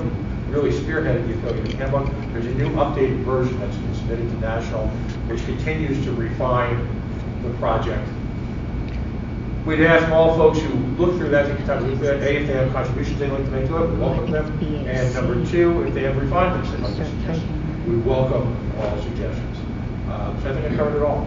Anyone got any questions? Thank you, Mr. Ford. Any questions for Mr. Ford? Affiliate support? Thank you very much. I am very encouraged by what I hear. Okay, let's jump to our next agenda item if there's no questions, and that is... Okay, well, there's several for one thing, we skipped over APRC, but we have nothing to report. There were no Just kidding. complaints, and Yep, that's the one. it's secret. Audit committee. All right. What's going on? Our representative, we don't have a representative from the audit committee here. The audit was completed and signed off by Fry? Is it what, the Fry and Associates? Mark Fry and Associates. Mark Fry is our auditor. It's completed and finished. It was also signed off by me, the chair, and our treasurer, Mr. Hagopian. So we don't have any updates on that. I believe that the process is going to begin for the next year's audit. When are we going to begin that? I cannot remember when that starts. I can report out. Okay. And we have a vacancy on that committee, I believe. And that's on the agenda for tomorrow, but the question is the LNC going to be given a copy of that letter? Oh, to my knowledge, it had already gone out. No? I've never seen the All right. audit letter. Then we'll get it to you tomorrow. Okay. All right, so that's the update for the audit committee. Next agenda item is? Awards committee, and there was a report that's in the drive. I think it was Dr. Lark gave that. Mr. Watkins, do we have any updates on the awards committee? Anything? Other than the list of items that you've requested, just waiting on an email to get that down, and then we'll be able to have a meeting. Got it. Okay, any questions for the awards committee? Going once, going twice. All right, next is ballot access committee. So Mr. Nana's not here, so how about this? The treasurer and I, sorry, I'm putting you on the spot, we're going to go over ballot access because I think it's really important for the budget meeting. So I'm trying to pull up. Did Mr. Nana get you guys a report? No, but I have our current ballot Yes. tracker. Okay, so if you don't mind bringing up the ballot access tracker, I think the way for us to do this is you walk us through the tracker, and I'm going to walk you through some updates that I've worked on myself as chair, and just basic communications. And I'll do it verbally, just because the ballot access committee hasn't agreed with some of my. Yep. So this is. And then Karen Ann can correct me if I say anything that sounds wrong. Okay. First, what we talked about. So, 32 states, now 33 states with Arkansas are completed and signed off on. Maine, North Dakota, and Ohio have been partially funded and are underway. Tennessee's lawsuit has been partially funded and is underway. The next states up to make decisions on are probably going to be Kentucky and New Mexico are kind of the next ones in line. I should say the next start dates, because there are difference between start dates and end dates. You don't always start at the start date if you get a long time to collect the signatures.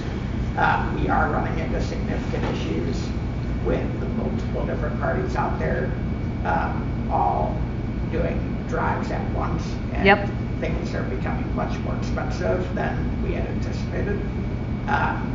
So overall, the number I have would look like an additional $820,000 if we were to try to go after 50 states. As opposed to 47. As opposed to 47, which you'll see in the budget at 200,000. Okay.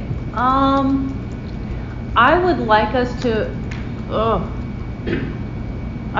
move through as much of this as possible, and I do have some comments that could potentially be shared in executive session, but I don't even know how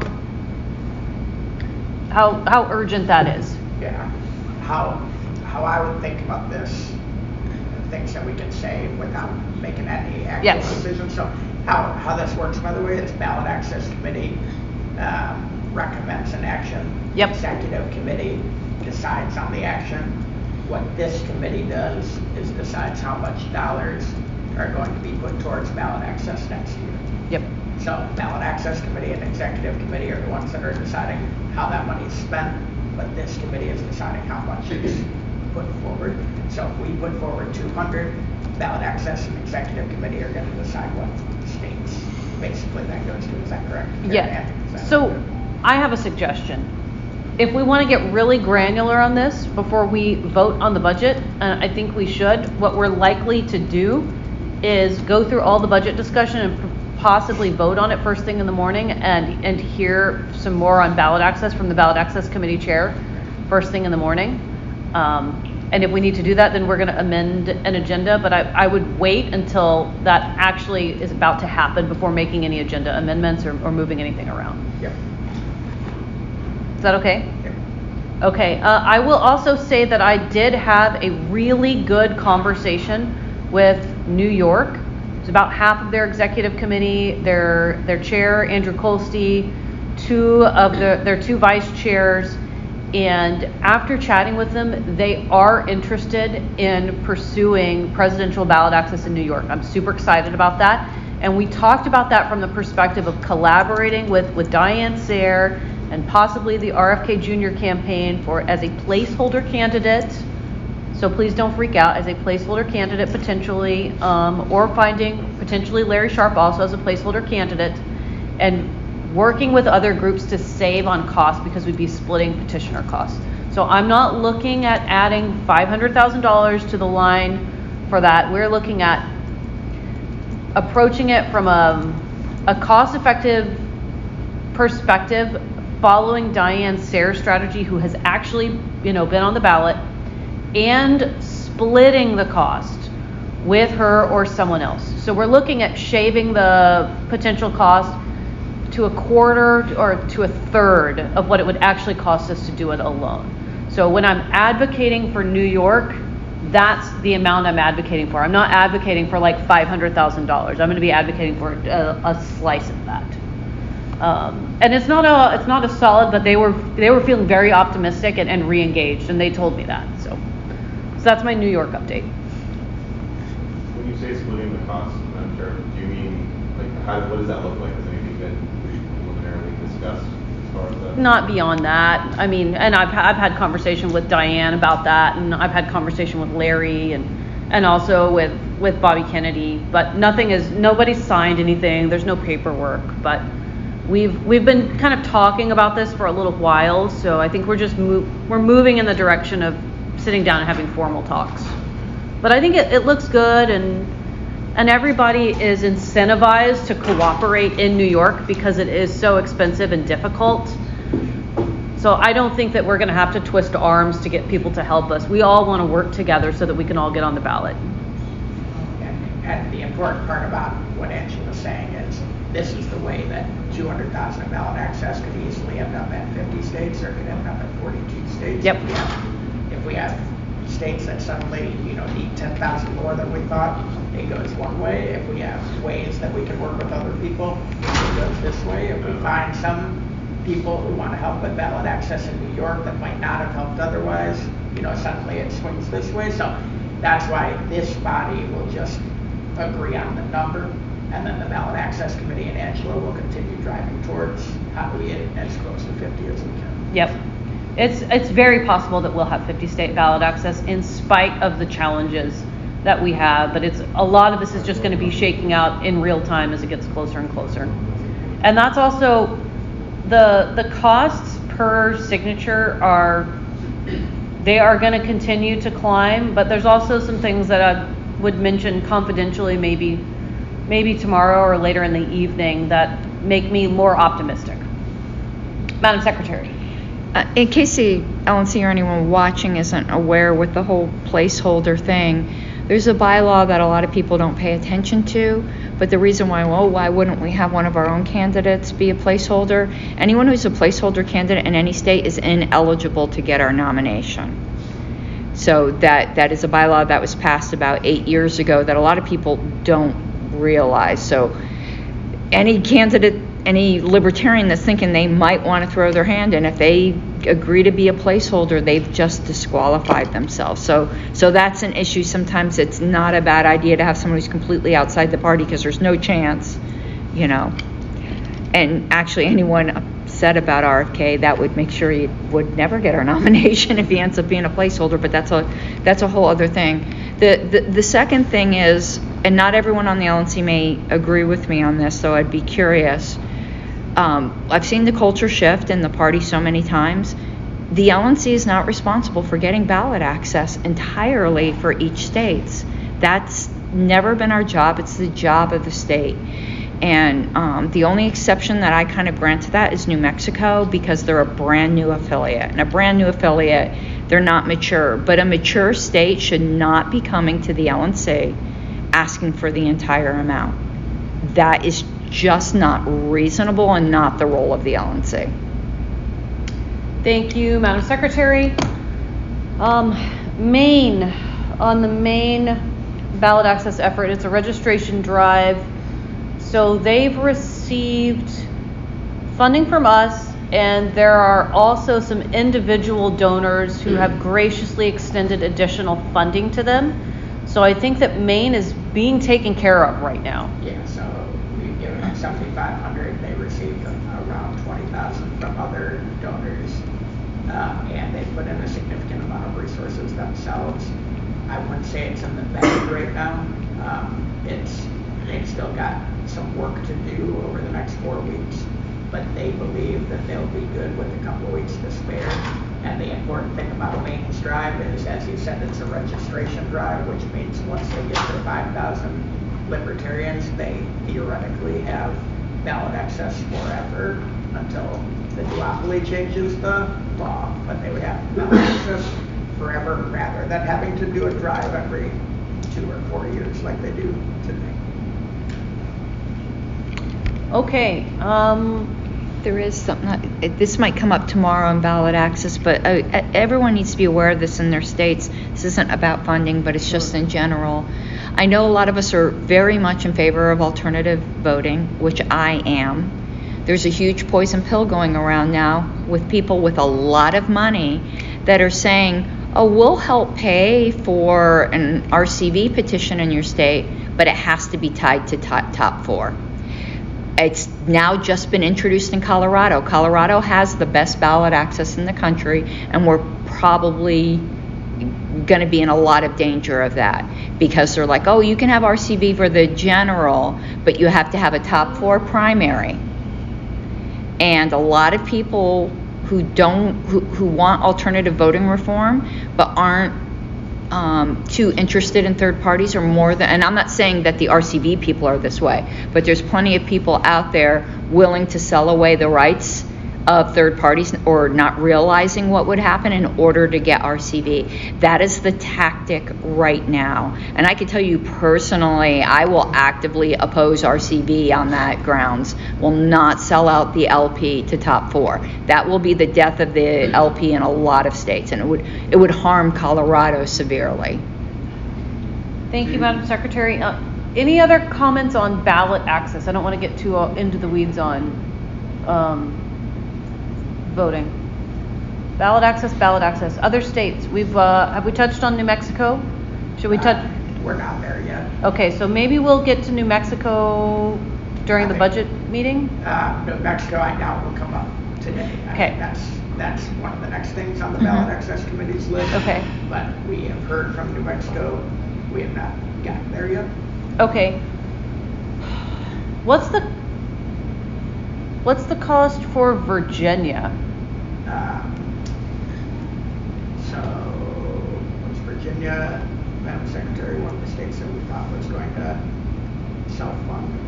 I think they usually do. My memory, I'd have to look up some notes. I was talking with somebody earlier. My assumption was that they were going to self-fund. It is now my assumption that might be something we have to revisit. Okay, so that was what I just heard the same thing. Now, Kentucky, are we ready to discuss Kentucky, or do we need to discuss that tomorrow? I believe that is, again, probably something the Ballot Access Committee has to tackle at the next meeting. we had the assumption that Kentucky request would be one thing. It has come in higher, and we just need to discuss. Has anybody spoken directly with the Kentucky Executive Committee? That would be a Dustin question probably. Okay. I want to make sure, even if we need to at least make an attempt this evening.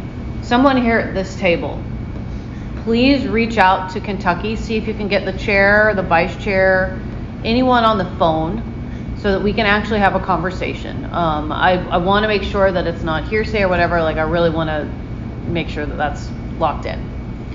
I think Mr. Hirsch is. I'll contact him here. Great. Thank you. All right. Anything else on ballot access? The only thing I would say is, if you hear me say 47 states plus DC during the budget meeting, it is based on the best knowledge we have now.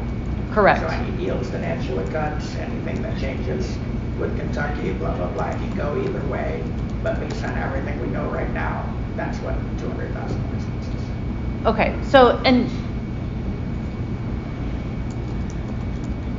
earlier in the day, I said our stretch goal was to make $140,000 a month as staff. For your budget, what do you have as our?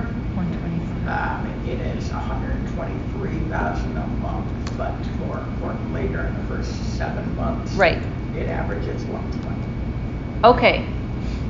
So let's look at the numbers. We've jumped from 74 is a number of the past. That's never coming back. We hit 103. Then did we jump up to 180? Yeah, so basically the last 3 months we've done approximately $400,000, which would be $133 a month. Even if you take away the max donation, we've been averaging 120 for 3 months now. Here you go. So my bare minimum goal for staff is 125 a month. My stretch goal is 140. If I have it my way, and I work them to the bone, and we do it, and our fundraising director is doing a kick-ass job, and we're having contractors who are doing a really good job too, I think that we're going to be able to hit all of these states for ballot access. But we've really got to be laser focused on fundraising. So keep that in mind with every request you make of staff. Sophie's choice. Is it your pet project? Is it your I have an idea moment? Or is it funding ballot access? No pressure. And from a budget standpoint, today we can raise revenue and raise expenses, or we can keep it as is and then spend more if revenue comes in. Either one of those is an option that we can talk through. But if Angela finds a way for us to raise $140,000 extra that could be put directly on ballot access at any time with a simple vote. So. There we go. I'm going to ask you a leading question, Madam Chair. So, do you think individuals sending postcards out defaming people is helping ballot access or hurting ballot access? I think that individuals sending out postcards defaming the LNC, it could potentially hurt ballot access. More than like hurt us, it's actually hurting states from actually getting presidential candidates because they're mad about something. It is possible. Okay. Yes, that was a very leading question. I mean, it doesn't hurt me as much as they, wish it would. All right. I didn't get on. Ballot access. Any other questions on ballot access?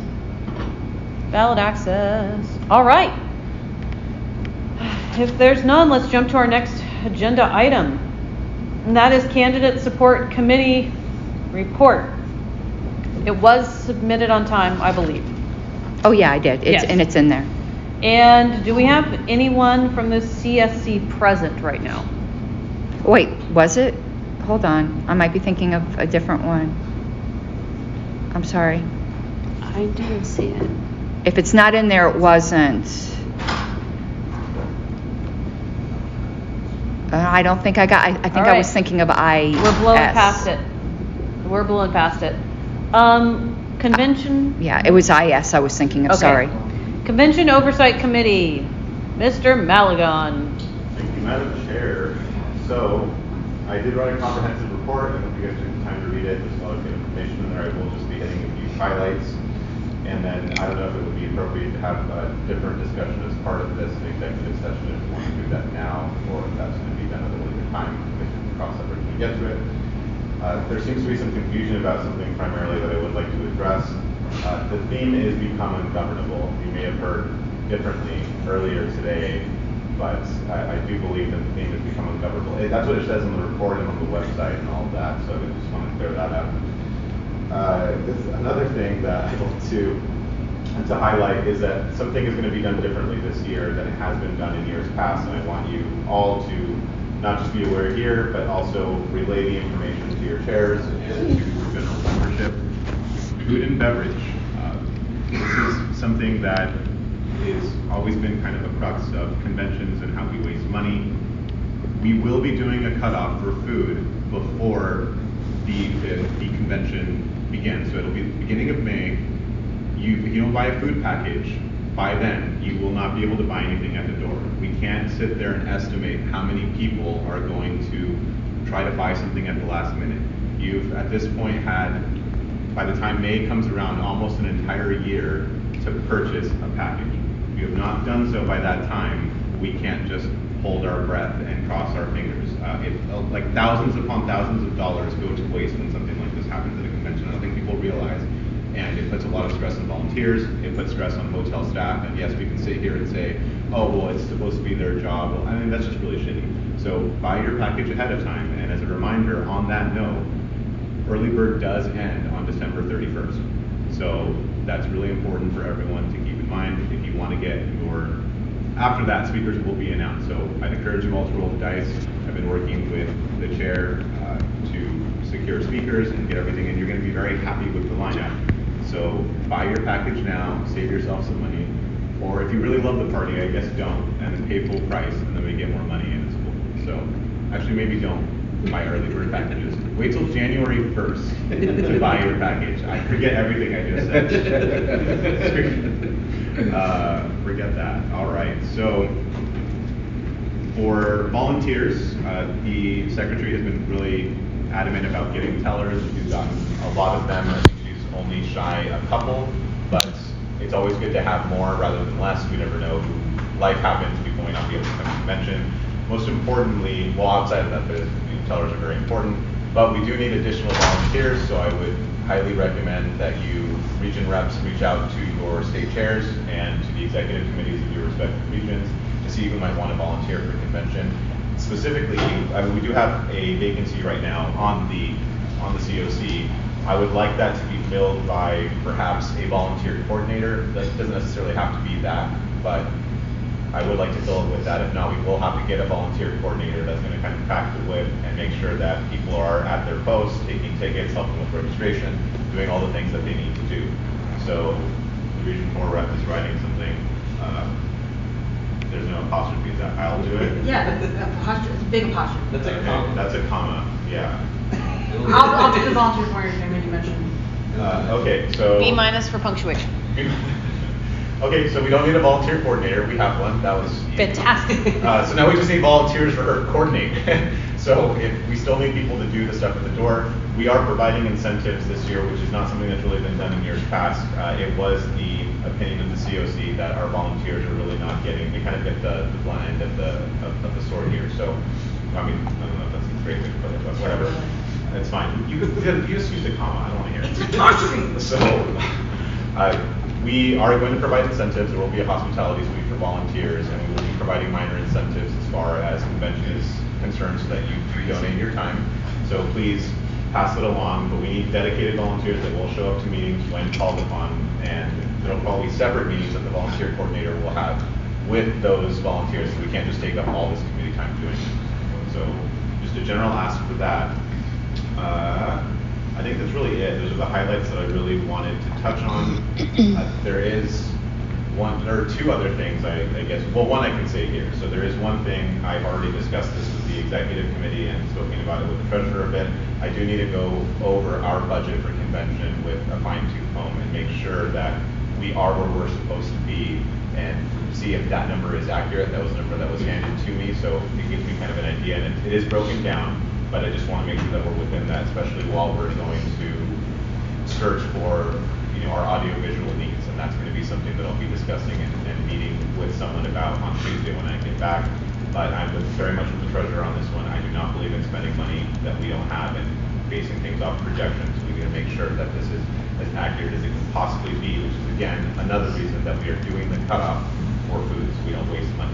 We want to minimize expenses while maximizing revenue, especially as postcards and all this stuff are going out trying to tell people not to donate and buy packages and stuff. It kind of makes my job a little hard. So if you got a postcard, still buy a package. That's a charity. But just wait till January 1st. There is a portion of this, Madam Chair, which I believe you are aware of. I don't know if you'd like to go into executive session for this.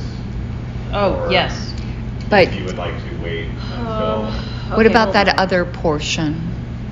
Is there any, about the schedule? Well, that's what it was going to be kind of a twofold. So if not, we can discuss that. Cover as much non-executive session right now as possible, and then we're going to jump into executive session for a couple minutes. Okay, so if I'll let the secretary take it from here if you believe it's appropriate Yeah. to discuss that. Yep. I was going to bring it to executive. I also have something to address in executive session. Yeah, I mean, there could be more on that topic in executive session, but, publicly, and we'll need to post something on the list and on the website. So originally, when the COC started, a decision was made to extend business to Monday because of just historical time limitations, but it was only going to be for 2 hours on Mondays from like 9 to 11. And after hearing from a lot of members complaining that they did not, complaining is the wrong word, I think actually their complaints were legitimate, so that's probably, concerned members is probably a more appropriate way to put it, that was going to be their travel day that they already had off from work, and they can't afford to travel on Tuesday and take another day off from work. There were other concerns as well, but that was one of them. And the more I had thought about it, we have issues with our bylaws with how quorum is defined. I think we've done it wrong for a couple decades now. We're not a party at peace right now, as many people know, and the last thing we need is to have very low attendance on Monday, something gets passed that somebody doesn't like, and the party's in litigation for 2 years over the fact of whether or not we had legitimate quorum. And adding just 2 hours. So I moved on the Convention Oversight Committee to strike Monday's business, move it all to Sunday, put adjournment sine die on Sunday.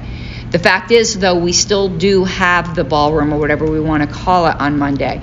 If the delegates choose by 2/3 vote to amend the agenda to continue on Monday, then the onus is on them. And they always have that freedom. So we decided as a Convention Oversight Committee, we're going to keep to a traditional schedule. If the delegates think they have the votes, that means there are people who can actually attend and we won't have a quorum issue. They can go to Monday, but we are not scheduling it through Monday. Our scheduled adjournment sine die is 5 p.m. on Sunday, like it normally is. So that's a bit of a change, and we'll start advertising that in case anyone wants to change flight plans. But we still encourage people to stay through Monday because there is a chance that it can be moved to be extended to Monday. I'll only add one other thing before we go into executive session. So as you all know, I went back to Washington, D.C. to do a walkthrough with the hotel staff. They had that management change, as I mentioned in the report. Everything did go well. They're very excited to host us there. They're more than accommodating. I think that I understand a lot of people are not particularly pleased with it being in Washington, D.C., and I get why. I mean, it is corridor and the whole bit, and it's also the most expensive city in the country, literally. So, but that was something that was beyond our scope of being able to do anything about that. But I think that I am confident that we will have a successful convention. I'm confident in our hotel staff. They're very excited to have us and host us and accommodate us in any way possible. They were absolutely brilliant when I went there. So I would just want to add that. And before we go into executive session, field any questions that anyone might have that would be appropriate at this time.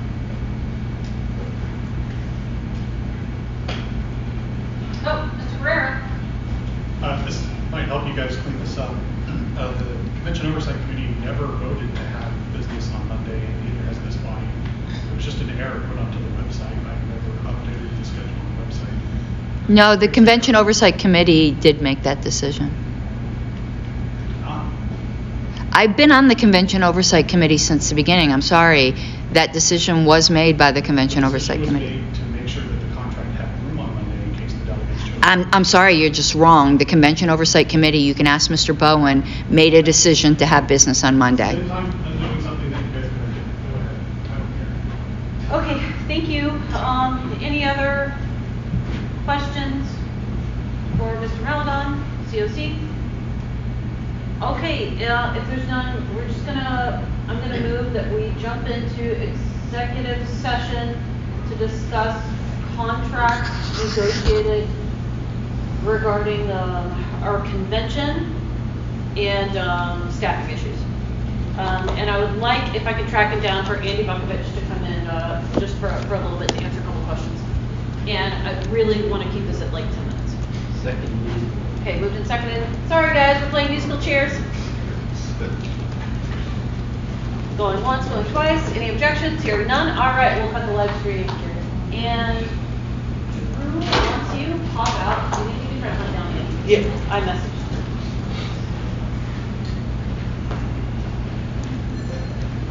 messaged. All right, we are going live. Welcome back from executive session, everyone. It's 4:22 p.m.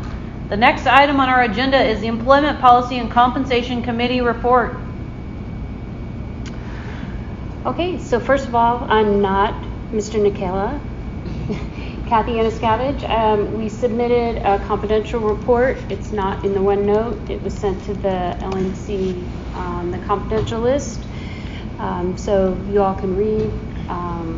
I won't be commenting anything else, except I do want to assure everybody that contrary to what you may have heard, Mr. Padgett is not the highest paid employee, and his salary does not keep climbing with, as you may have read, with every new postcard or Facebook post. Thank you, Ms. Yanuskevich. Well, he gets paid by the postcard. Well, that could be. All right. Next agenda item is Historical Preservation Committee report. Yeah, let me pull that up.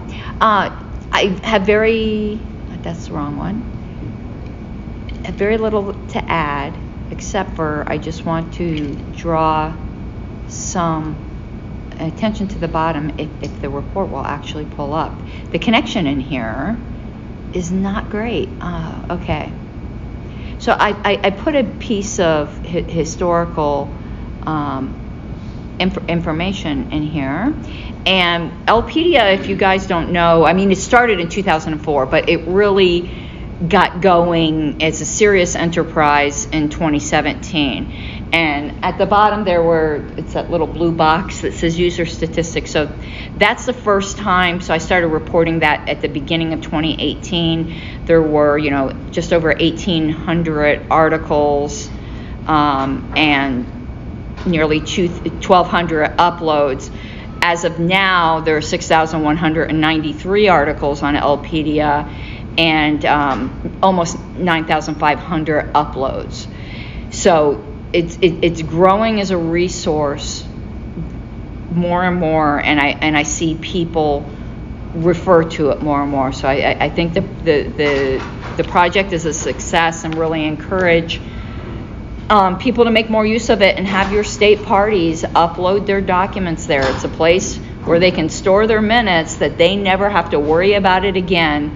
And when they switch websites, they don't have to worry about moving all that data over. But I wanted to, as part of this, where Mr. Bukovich had mentioned tech debt and that testing phase, it really struck home with me because we have to do a lot of changes. It's run on MediaWiki software, but their one little change affects other things. We have a parallel server. We have a parallel Elpedia. And before we make any changes on the real one, we run it through a battery of tests on our parallel one that's run on a private server. So that definitely is best practice. And the person who does this is an unsung hero. Who doesn't know I'm going to mention him, but he's been volunteering on the committee since 2016. None of you have probably ever heard of him. And he is such a good-hearted guy who does tech work, and that's Ed Folkler out of Maryland. But he's the one who's done ever since the data cleanup that Bonnie from Vermont did, and she did an incredible job of cleanup of all the spam. But he's been the one maintaining LPedia, and hardly anyone in the party even knows about this guy, but he really is a hero volunteer. Why don't you say his name? Ed Folkler, Fochler. All right, any other, I'm back here nursing a baby. Any other questions for historical preservation? Okay, once and twice. All right, well, thank you, Madam Secretary. Our next agenda item is Information Services Committee. Was a report submitted in advance? Yes. Fantastic. We do not have a representative of the committee here, do we, right? Mr. Heyman is gone. He just stepped out, but portions of this will be covered tomorrow during the motion. So we could kind of table it to that. It's going to coincide. Okay. Okay. So. Because I do think it's important that Mr. Kokovic should go through everything and address any questions. Do we want to wait for him to come back? Mr. Mayor? Yes. Not really. So. Everybody, we good? We're good. We're good. All right. Yeah, no one was willing to say it. So that should answer some questions. Okay, our next agenda item is the budget. Oh, boy. Now, let's do a time check. We're at 4:30, Madam Chair. 4:30, we have 1 hour. Oh, 1 So, hour? Here, what's that? Till the end of the meeting. Oh, okay, gotcha. So here's what I'm thinking. I think we need to go for about 45 minutes, see where we're at, and then decide if we're going to keep going or try to pass this thing. Mr. Govian. Yeah, I think the PowerPoint will take about 45 minutes. Okay. We can do some Q&A off the PowerPoint, and then what I can do is send people the Excel sheet. Everyone can take a moment to review it tonight and tomorrow morning, and then we'll either be in a position to vote on it right away tomorrow or not. But stay away from the Excel sheet. We should be able to get most questions answered tonight. Sounds good. Okay, well, I'm going to turn it over to you, Mr. Just a comment, for those of you who were at the executive committee meeting on the 28th, if you weren't in your LNC, you weren't required to, so no shade. It was gone over, I think, in detail. I tend to think we should be able to pass this. And what I want to remind people is, to me, the most important thing about a budget is that there's a plan and that it's balanced.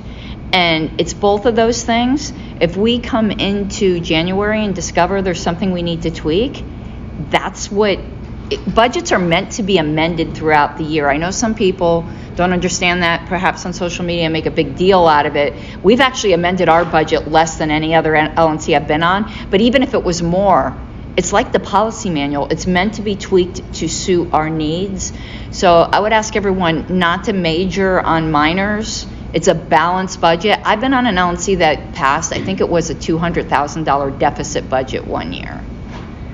And like that just has created such a horror in me that if we start to see things aren't meeting our needs, we can tweak it. After listening to the treasurer at the executive committee meeting, I'm confident that if he put a motion right now to pass it, I'd pass it right now. But I understand some people weren't at that meeting and want to hear the presentation. But the executive committee voted 7-0 to recommend it. Yeah, I told my wife I might be the only person that can get a budget passed unanimously in the entire Libertarian group. I'm going to make you a liar. I know. I would screw that whole thing up. Challenge accepted. You did go for it about 5 days ago. All right, so the secretary has it on the screen. I did add a little bit, one extra page to kind of discuss some of the other questions that came up during the executive committee, so I can try and head that off. A portion of this is Q&A, where I have anticipated some questions that you guys are going to ask and answered it. So try and let me get through the PowerPoint, and then we'll handle additional questions, because I think I answered most of them as we go through. From a very high level, we have a $1.98 million budget. That seems high based on the fact that we're at 1.1 to 1.2 this year. However, you have to remember that we have $500,000 coming in from convention, and we also have the convention bump that we usually get with more donations throughout the year. So from a membership standpoint, we're starting with approximately 25% lower membership than 2020. I have the comparison up on the screen. So we have significantly less membership dollars in the budget, way conservative number here. From a donation standpoint, we have basically flat versus 2020, but we have significantly new tools, including Aristotle, which provides the wealth screening, new CRM potentially, and additional ballot access drives that did not go on during 2020. And then during convention, or for convention, it is a higher budget than 2020, but again, 2020 was a very different convention with COVID than what we have in 2024. And this budget is actually lower from a convention standpoint than 2022. And since it's a presidential convention, theoretically it will be higher, so I believe this is conservative, but the chair of the convention committee and myself are watching this carefully. And what I have done, as I did last time, and we'll talk about, is I have backloaded this budget again, so that if we have any slips along the way, we can spend less money at the back instead of cutting stuff that we're already doing at the front. So there will be ways for us to recover if we do have a slip as far as that goes. Fundraising expense is down significantly versus 2020. However, it's a 131% increase over 2022, which we'll talk about. Outreach and activism is probably the biggest change versus the 2020, which is the previous year in the cycle. And that's significant. We'll talk about that. Ballot access, we are planning on spending twice as much in ballot access in 2024 as we spent in 2020. There are multiple reasons for that we'll touch on. Convention I just talked about. Salary is not an apples to apples comparison, so I would not look at that so hard. There were a bunch of contractors before, and they were in different lines, and it's hard to make an apples to apples comparison to 2020. So I didn't spend much time on that. The important part to know is that the staff has been given, the ops director and the chair have been given everything that they asked for in that line. Admin, again, nothing big changes there. Professional services, this does include outsourcing our accounting and our HR, which are both positive, as we've heard throughout the weekend, positive changes that allow our staff to do more things that help our party grow. So from a high level, revenue includes recent improvements, but not future improvements. So the revenue in this budget is $123,000 a month, which is where we are basically right now. But it doesn't include the projections of the $140 a month that the chair is aiming for. Our revenue is heavily dependent on the convention. Ballot access disadvantage to day one. Again, no clear path to 50 states unless we make improvements, which I know we're going to be talking about. Additional CRM investment, which will be discussed later this weekend, is currently in the budget in July. I will also talk about why that can change, but it's currently in the budget for July. Cash position becomes very tight March through May.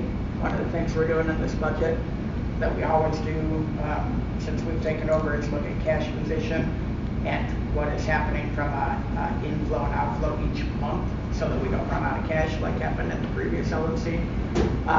And I am telling you that we are very tight March through May. So we're going to have to watch that. Any decisions we do make to change this budget, we need to be watching the ins and outs and what month they're going to come in. And then on top of these numbers that you see, the Excel sheet have $2,500 added to historical preservation, both revenue and expenses. It's net neutral to the budget. Next page. Can you jump to the next slide? Next page. Sorry. Yep. Okay, so we talked a little bit about this, but again, non-convention revenue is a 33% increase over 2023. So that is, that looks like a stretch goal on paper. We basically have to continue what we've been doing for the last 3 months for the next 12. And I'll talk about why that's reasonable. And that's the fundraising expense is up 131% over 2023. That's why it's reasonable. So basically, we're going to spend more than twice as much money fundraising so that we can bring in 33% more money. Chances are, if we spend 131% more, we'll bring in far more than 33% extra money. So we have some buffer in there. The fundraising expense does include membership cards. It includes fundraising contractor and the current fundraising team. It includes wealth screening software, and it includes mailers. So everything that we've talked about that we've liked this weekend, the budget includes. And then one of the main reasons that we're short on revenue this year is because we weren't spending in fundraising. That's essentially been fixed these last 3 months, and we've seen the results. So this is the reason that we're going forward. Program budgets, $200,000 for ballot access petitioning, front-loaded for the first 7 months of the year, and put in the months where I think we'll need it based on the ballot access schedule. So it should actually be coming out at the right time for the right states. $56,000 for outreach and activism, $12,000 for membership communications, and $25,000 for campaign and candidate software, which is backloaded to the back half of the year. So that would be one of the things that could slip if we have a shortfall somewhere.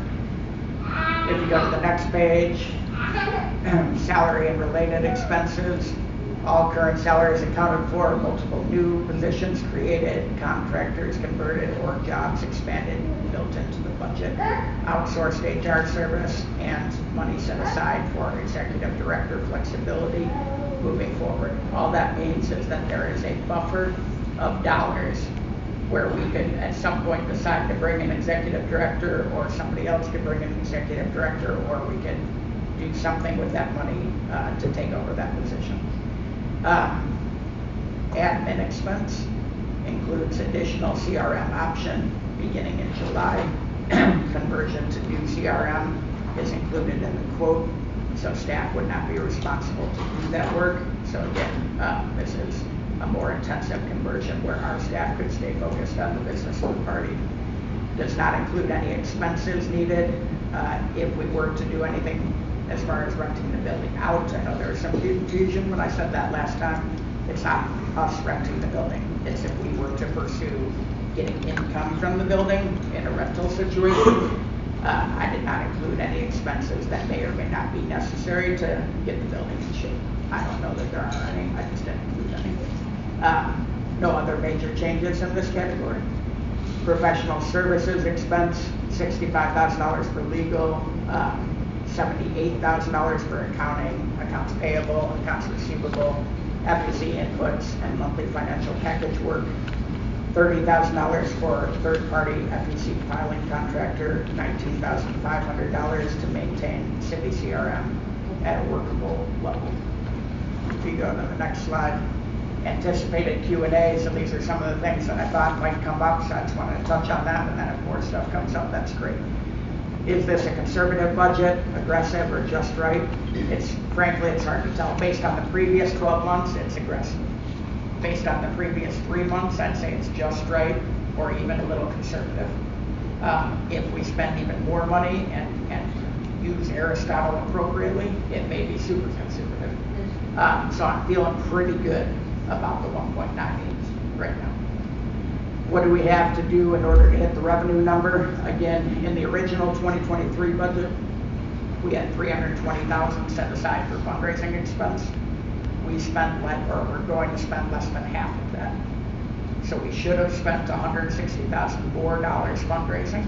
That would have allowed us to raise a lot more money. As we talked about earlier, we try and get 4-to-1 return. That would be another $600,000 of fundraising we could have gotten if we had spent that money and gotten a 4-to-1 return. So what are we trying to do? We've got a $370,000 budget in 2024 that should read. We need to find efficient, productive ways to spend it, and we need to spend all of it. Then we're going to hit this number, no problem. Can't we just dip into our cash reserves and spend more? Yes, and this budget has us doing that. We are dipping into our cash reserves. That's why we get down to almost no money, and then the convention comes in and flushes us back up, and then we are a net neutral throughout the year. So the point here is we are dipping into the cash reserves with this current budget from a monthly cash flow standpoint. We can't go further unless we have more revenue, which hopefully we'll get. Is our convention estimate too aggressive? We talked a little bit about this. It is way more aggressive than 2020, but it is still 5% below 2022. So there's a good reason to believe we can hit it. As we get more and more data, Adrian and I will bring it to the table if we need to make any adjustments. Next one. Why do we need to spend so much on ballot access versus 2020? Multiple reasons. So I'm not going to get us in any more hot water. I know everyone was all fired up last time. This is the deal. We had a few different things that are happening. We've got a whole bunch of people petitioning at once. We got multiple independent candidates, Green Party, no labels, some new things that weren't happening last time. Petitioning cost is going up. We also had less ballot access coming out of 2020 than we did versus 2016, blah, blah, blah. There's a lot of stuff, not blaming anybody. It's more expensive. We were able to get 50 state ballot access last time for 100,000. 200,000 is getting us to 47 states. Make your own conclusions. Ballot access is more expensive this time around. That's why we're spending the money. Okay. We haven't broken out state by state. It is what it is. It would cost us hundreds of thousands more to get to 50, which we're working on plans to lower that number. What are the 3 states we would have to leave off of ballot access? I don't know. I don't get to make that call. I'm telling you that we can afford 47 based on the current states. The ballot access committee will make the recommendations and the XCOM will make the call. So I haven't chosen 3 states. I'm just telling you that based on the numbers we have right now, we can afford 47. Okay. If we find ways to lower the cost, like we talked about earlier, there's ways that we can do it. Okay. The outreach activism budget is down $429,000 versus 2020. What aren't we spending?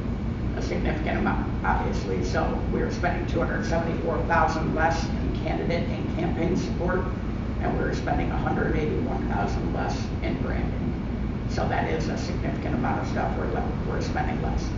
So that's just, it is what it is. We're going to focus on ballot access and fundraising expense because that is going to be more important in 2024 at this point. What is the new CRM? How much is it? When will it be voted on? I believe a motion has already been introduced.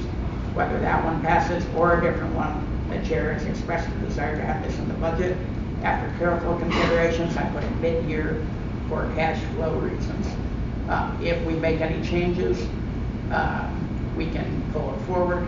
It's just that for cash flow reasons, we were too light on being able to do it earlier without making other cuts. Next slide. Month to month versus annualized. So this is the last slide. And when I send you guys the budget tonight, it will be broken down month by month, line by line. What I want you to understand is, so why do we do month by month? It's so that we don't have a cash flow shortfall and run out of money. It helps the staff understand how much they should spend, not can spend, which is what we'll talk about the difference, how much they should spend each month, and guides the LNC on what we should approve, not what we can approve. It is purely a projected, like this is what we should do. Is the monthly budget binding? No, it is not binding at all. The annual annualized budget is the only item that shows up in the bylaws or the policy manual. I cannot tell us how much to spend each month. I can tell us what happens if we spend too much. And that's what I'm doing with the month-to-month budget. What is the process for amending the budget if we're running over? Again, this only has to happen if you're running over the annual number, not the monthly number. We bring amendments forward to the broader LNC if we were going to outspend the annual number by over 10%, or if we want to move funds from one budget line to another. It's a fairly easy process. We've done it a couple times this year.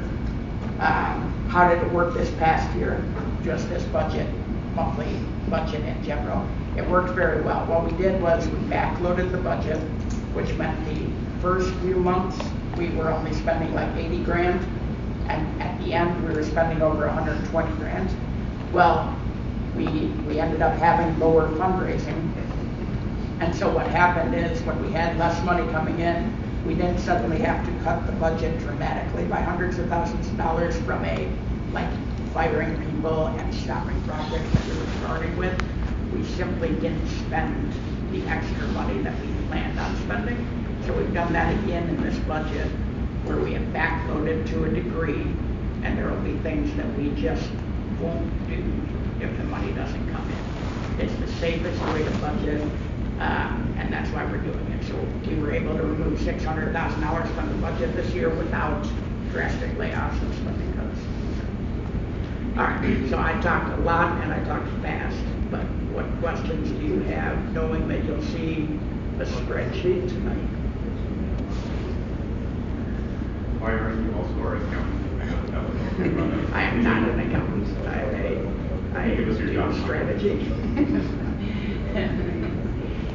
This may involve the ballot access question, but I ran into no labels ballot access people in Rhode Island of all places, and which is an extraordinary jump to get 40,000 signatures in Rhode Island, paying $20 an hour.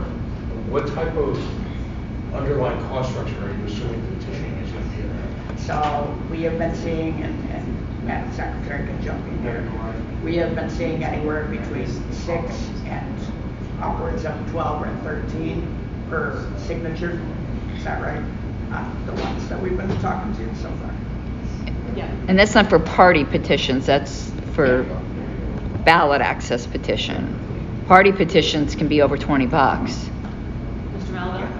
Madam Chair, we don't need to discuss we have money for the 47, as you said, for the ballot access. We don't, I'm assuming that part of the discussion was already had, but we don't really need to do it anymore if things work out the way that we're hoping. We can have this conversation at a later date, correct? So, for all 50, it really depends on whether or not we can consistently meet our minimum goal and then jump to our stretch goal throughout the year.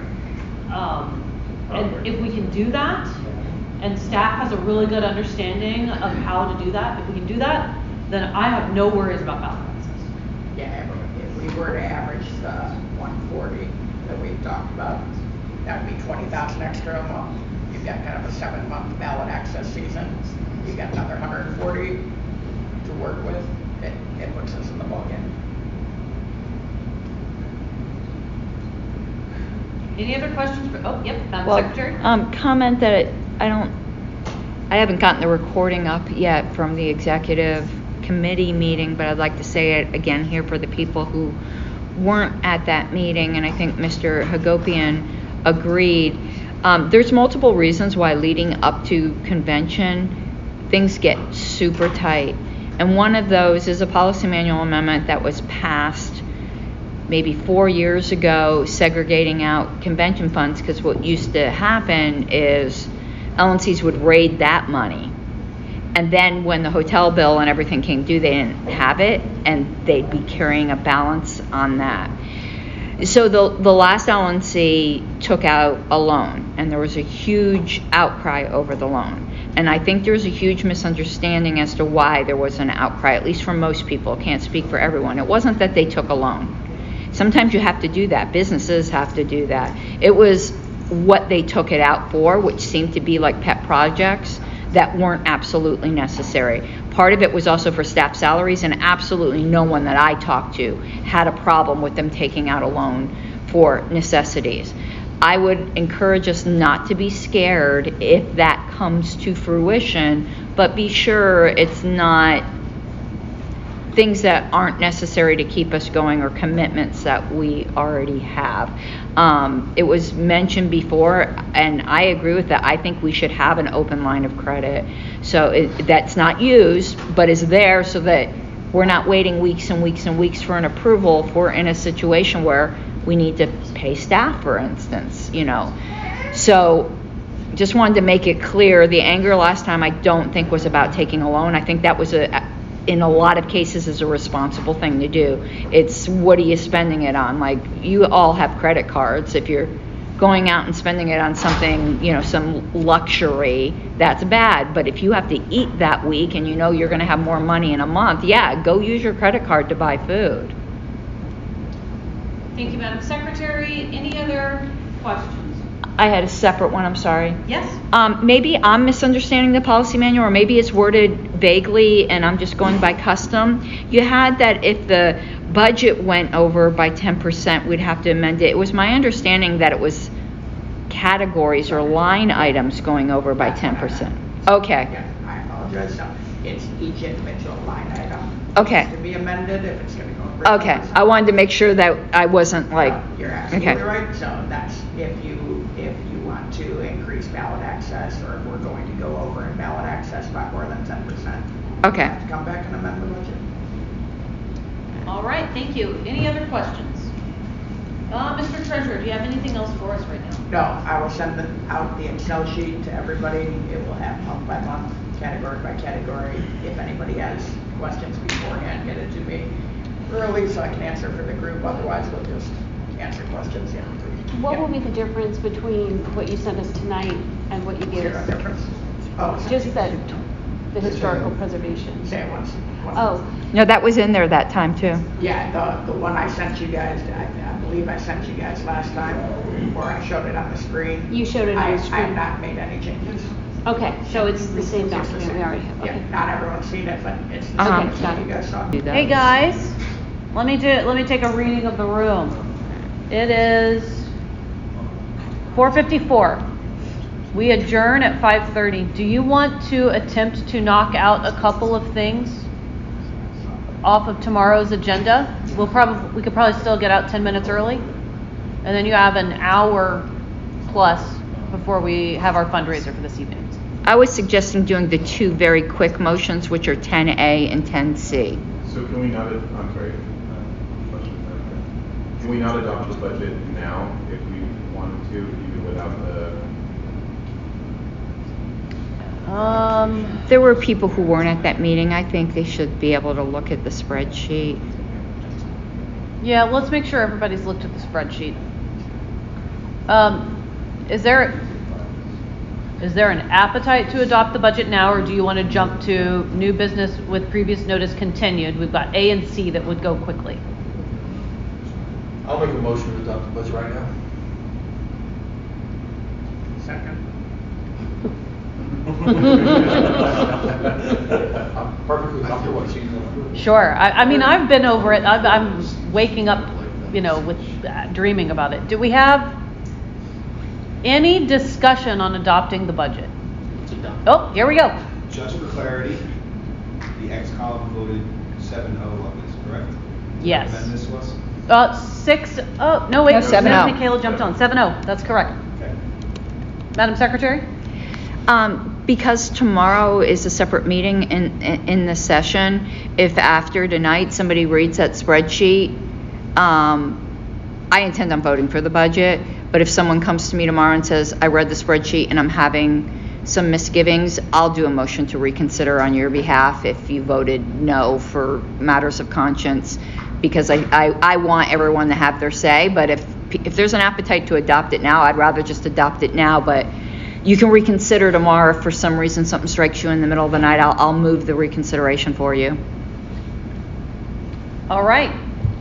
Any further discussion on adopting the budget? Okay, if there's no further discussion, we're just going to go to a roll call vote.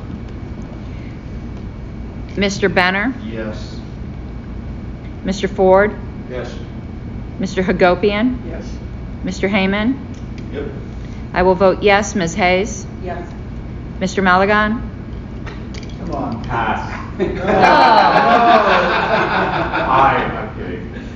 Mr. Hirsch? Yes. Mr. Rufo? Yes. Ms. Vest is not here. Mr. Watkins? Yes. Ms. Yanuskavich? Yes. Madam Chair, it is 11-0-0. So you're buy me a drink. I'm going to vote yes. Well, that was good reading. 12-0-0. Thank you, everyone.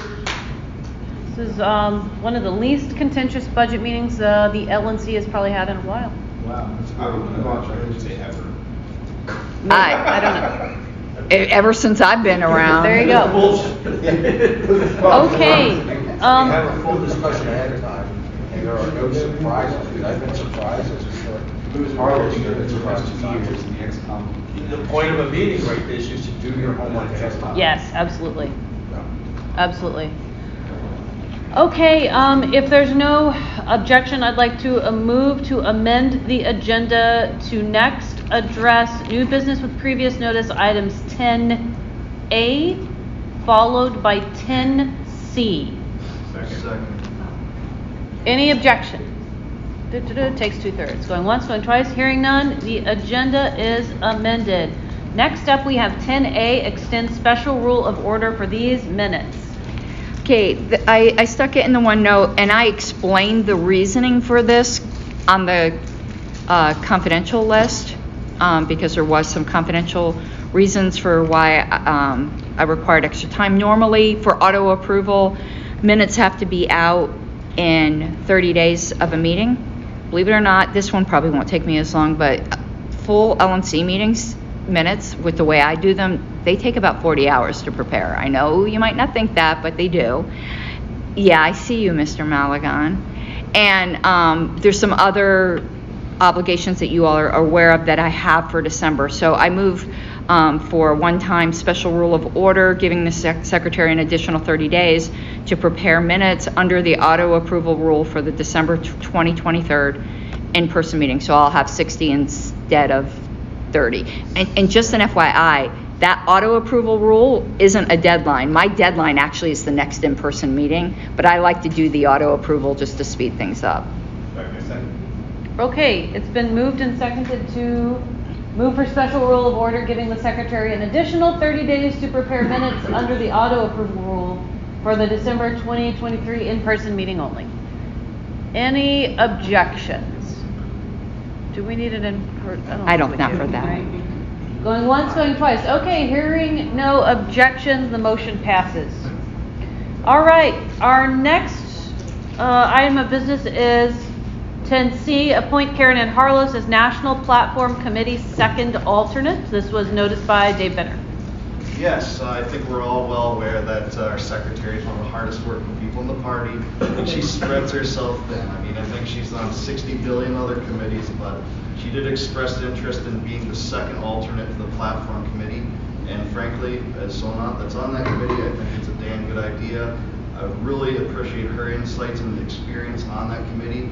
And the way that this occurs, from my understanding, is she have a voice but not a vote. So she could attend the meetings but wouldn't have an official vote on the committee. And there's zero chance that I would move up to a regular role, because Albert V is first alternate, and he's an alternate in Virginia. He's eager to be a full member. If an LNC member, and I don't think any of our LNC members are going to drop off. So even if one did, Albert V would move up. I just believe, and I spoke with Mr. Benner about it, there's some items that might come up that I have a historical knowledge of that I would just like to be able to offer those insights to the committee. I have no desire to be a voting member. Seconded, Mr. Malagon? Will this take away from your responsibilities on the convention oversight committee? No. Damn it. Okay. That was a point of order. It was a point, all right. Any further discussion? Any objection to appointing Karen Ann Harless as National Platform Committee second alternate. Going once, going twice. Okay, hearing no objection, Karen Ann Harless is appointed as our National Platform Committee second alternate. All right, that brings us to the close of today's business at 5:01 p.m.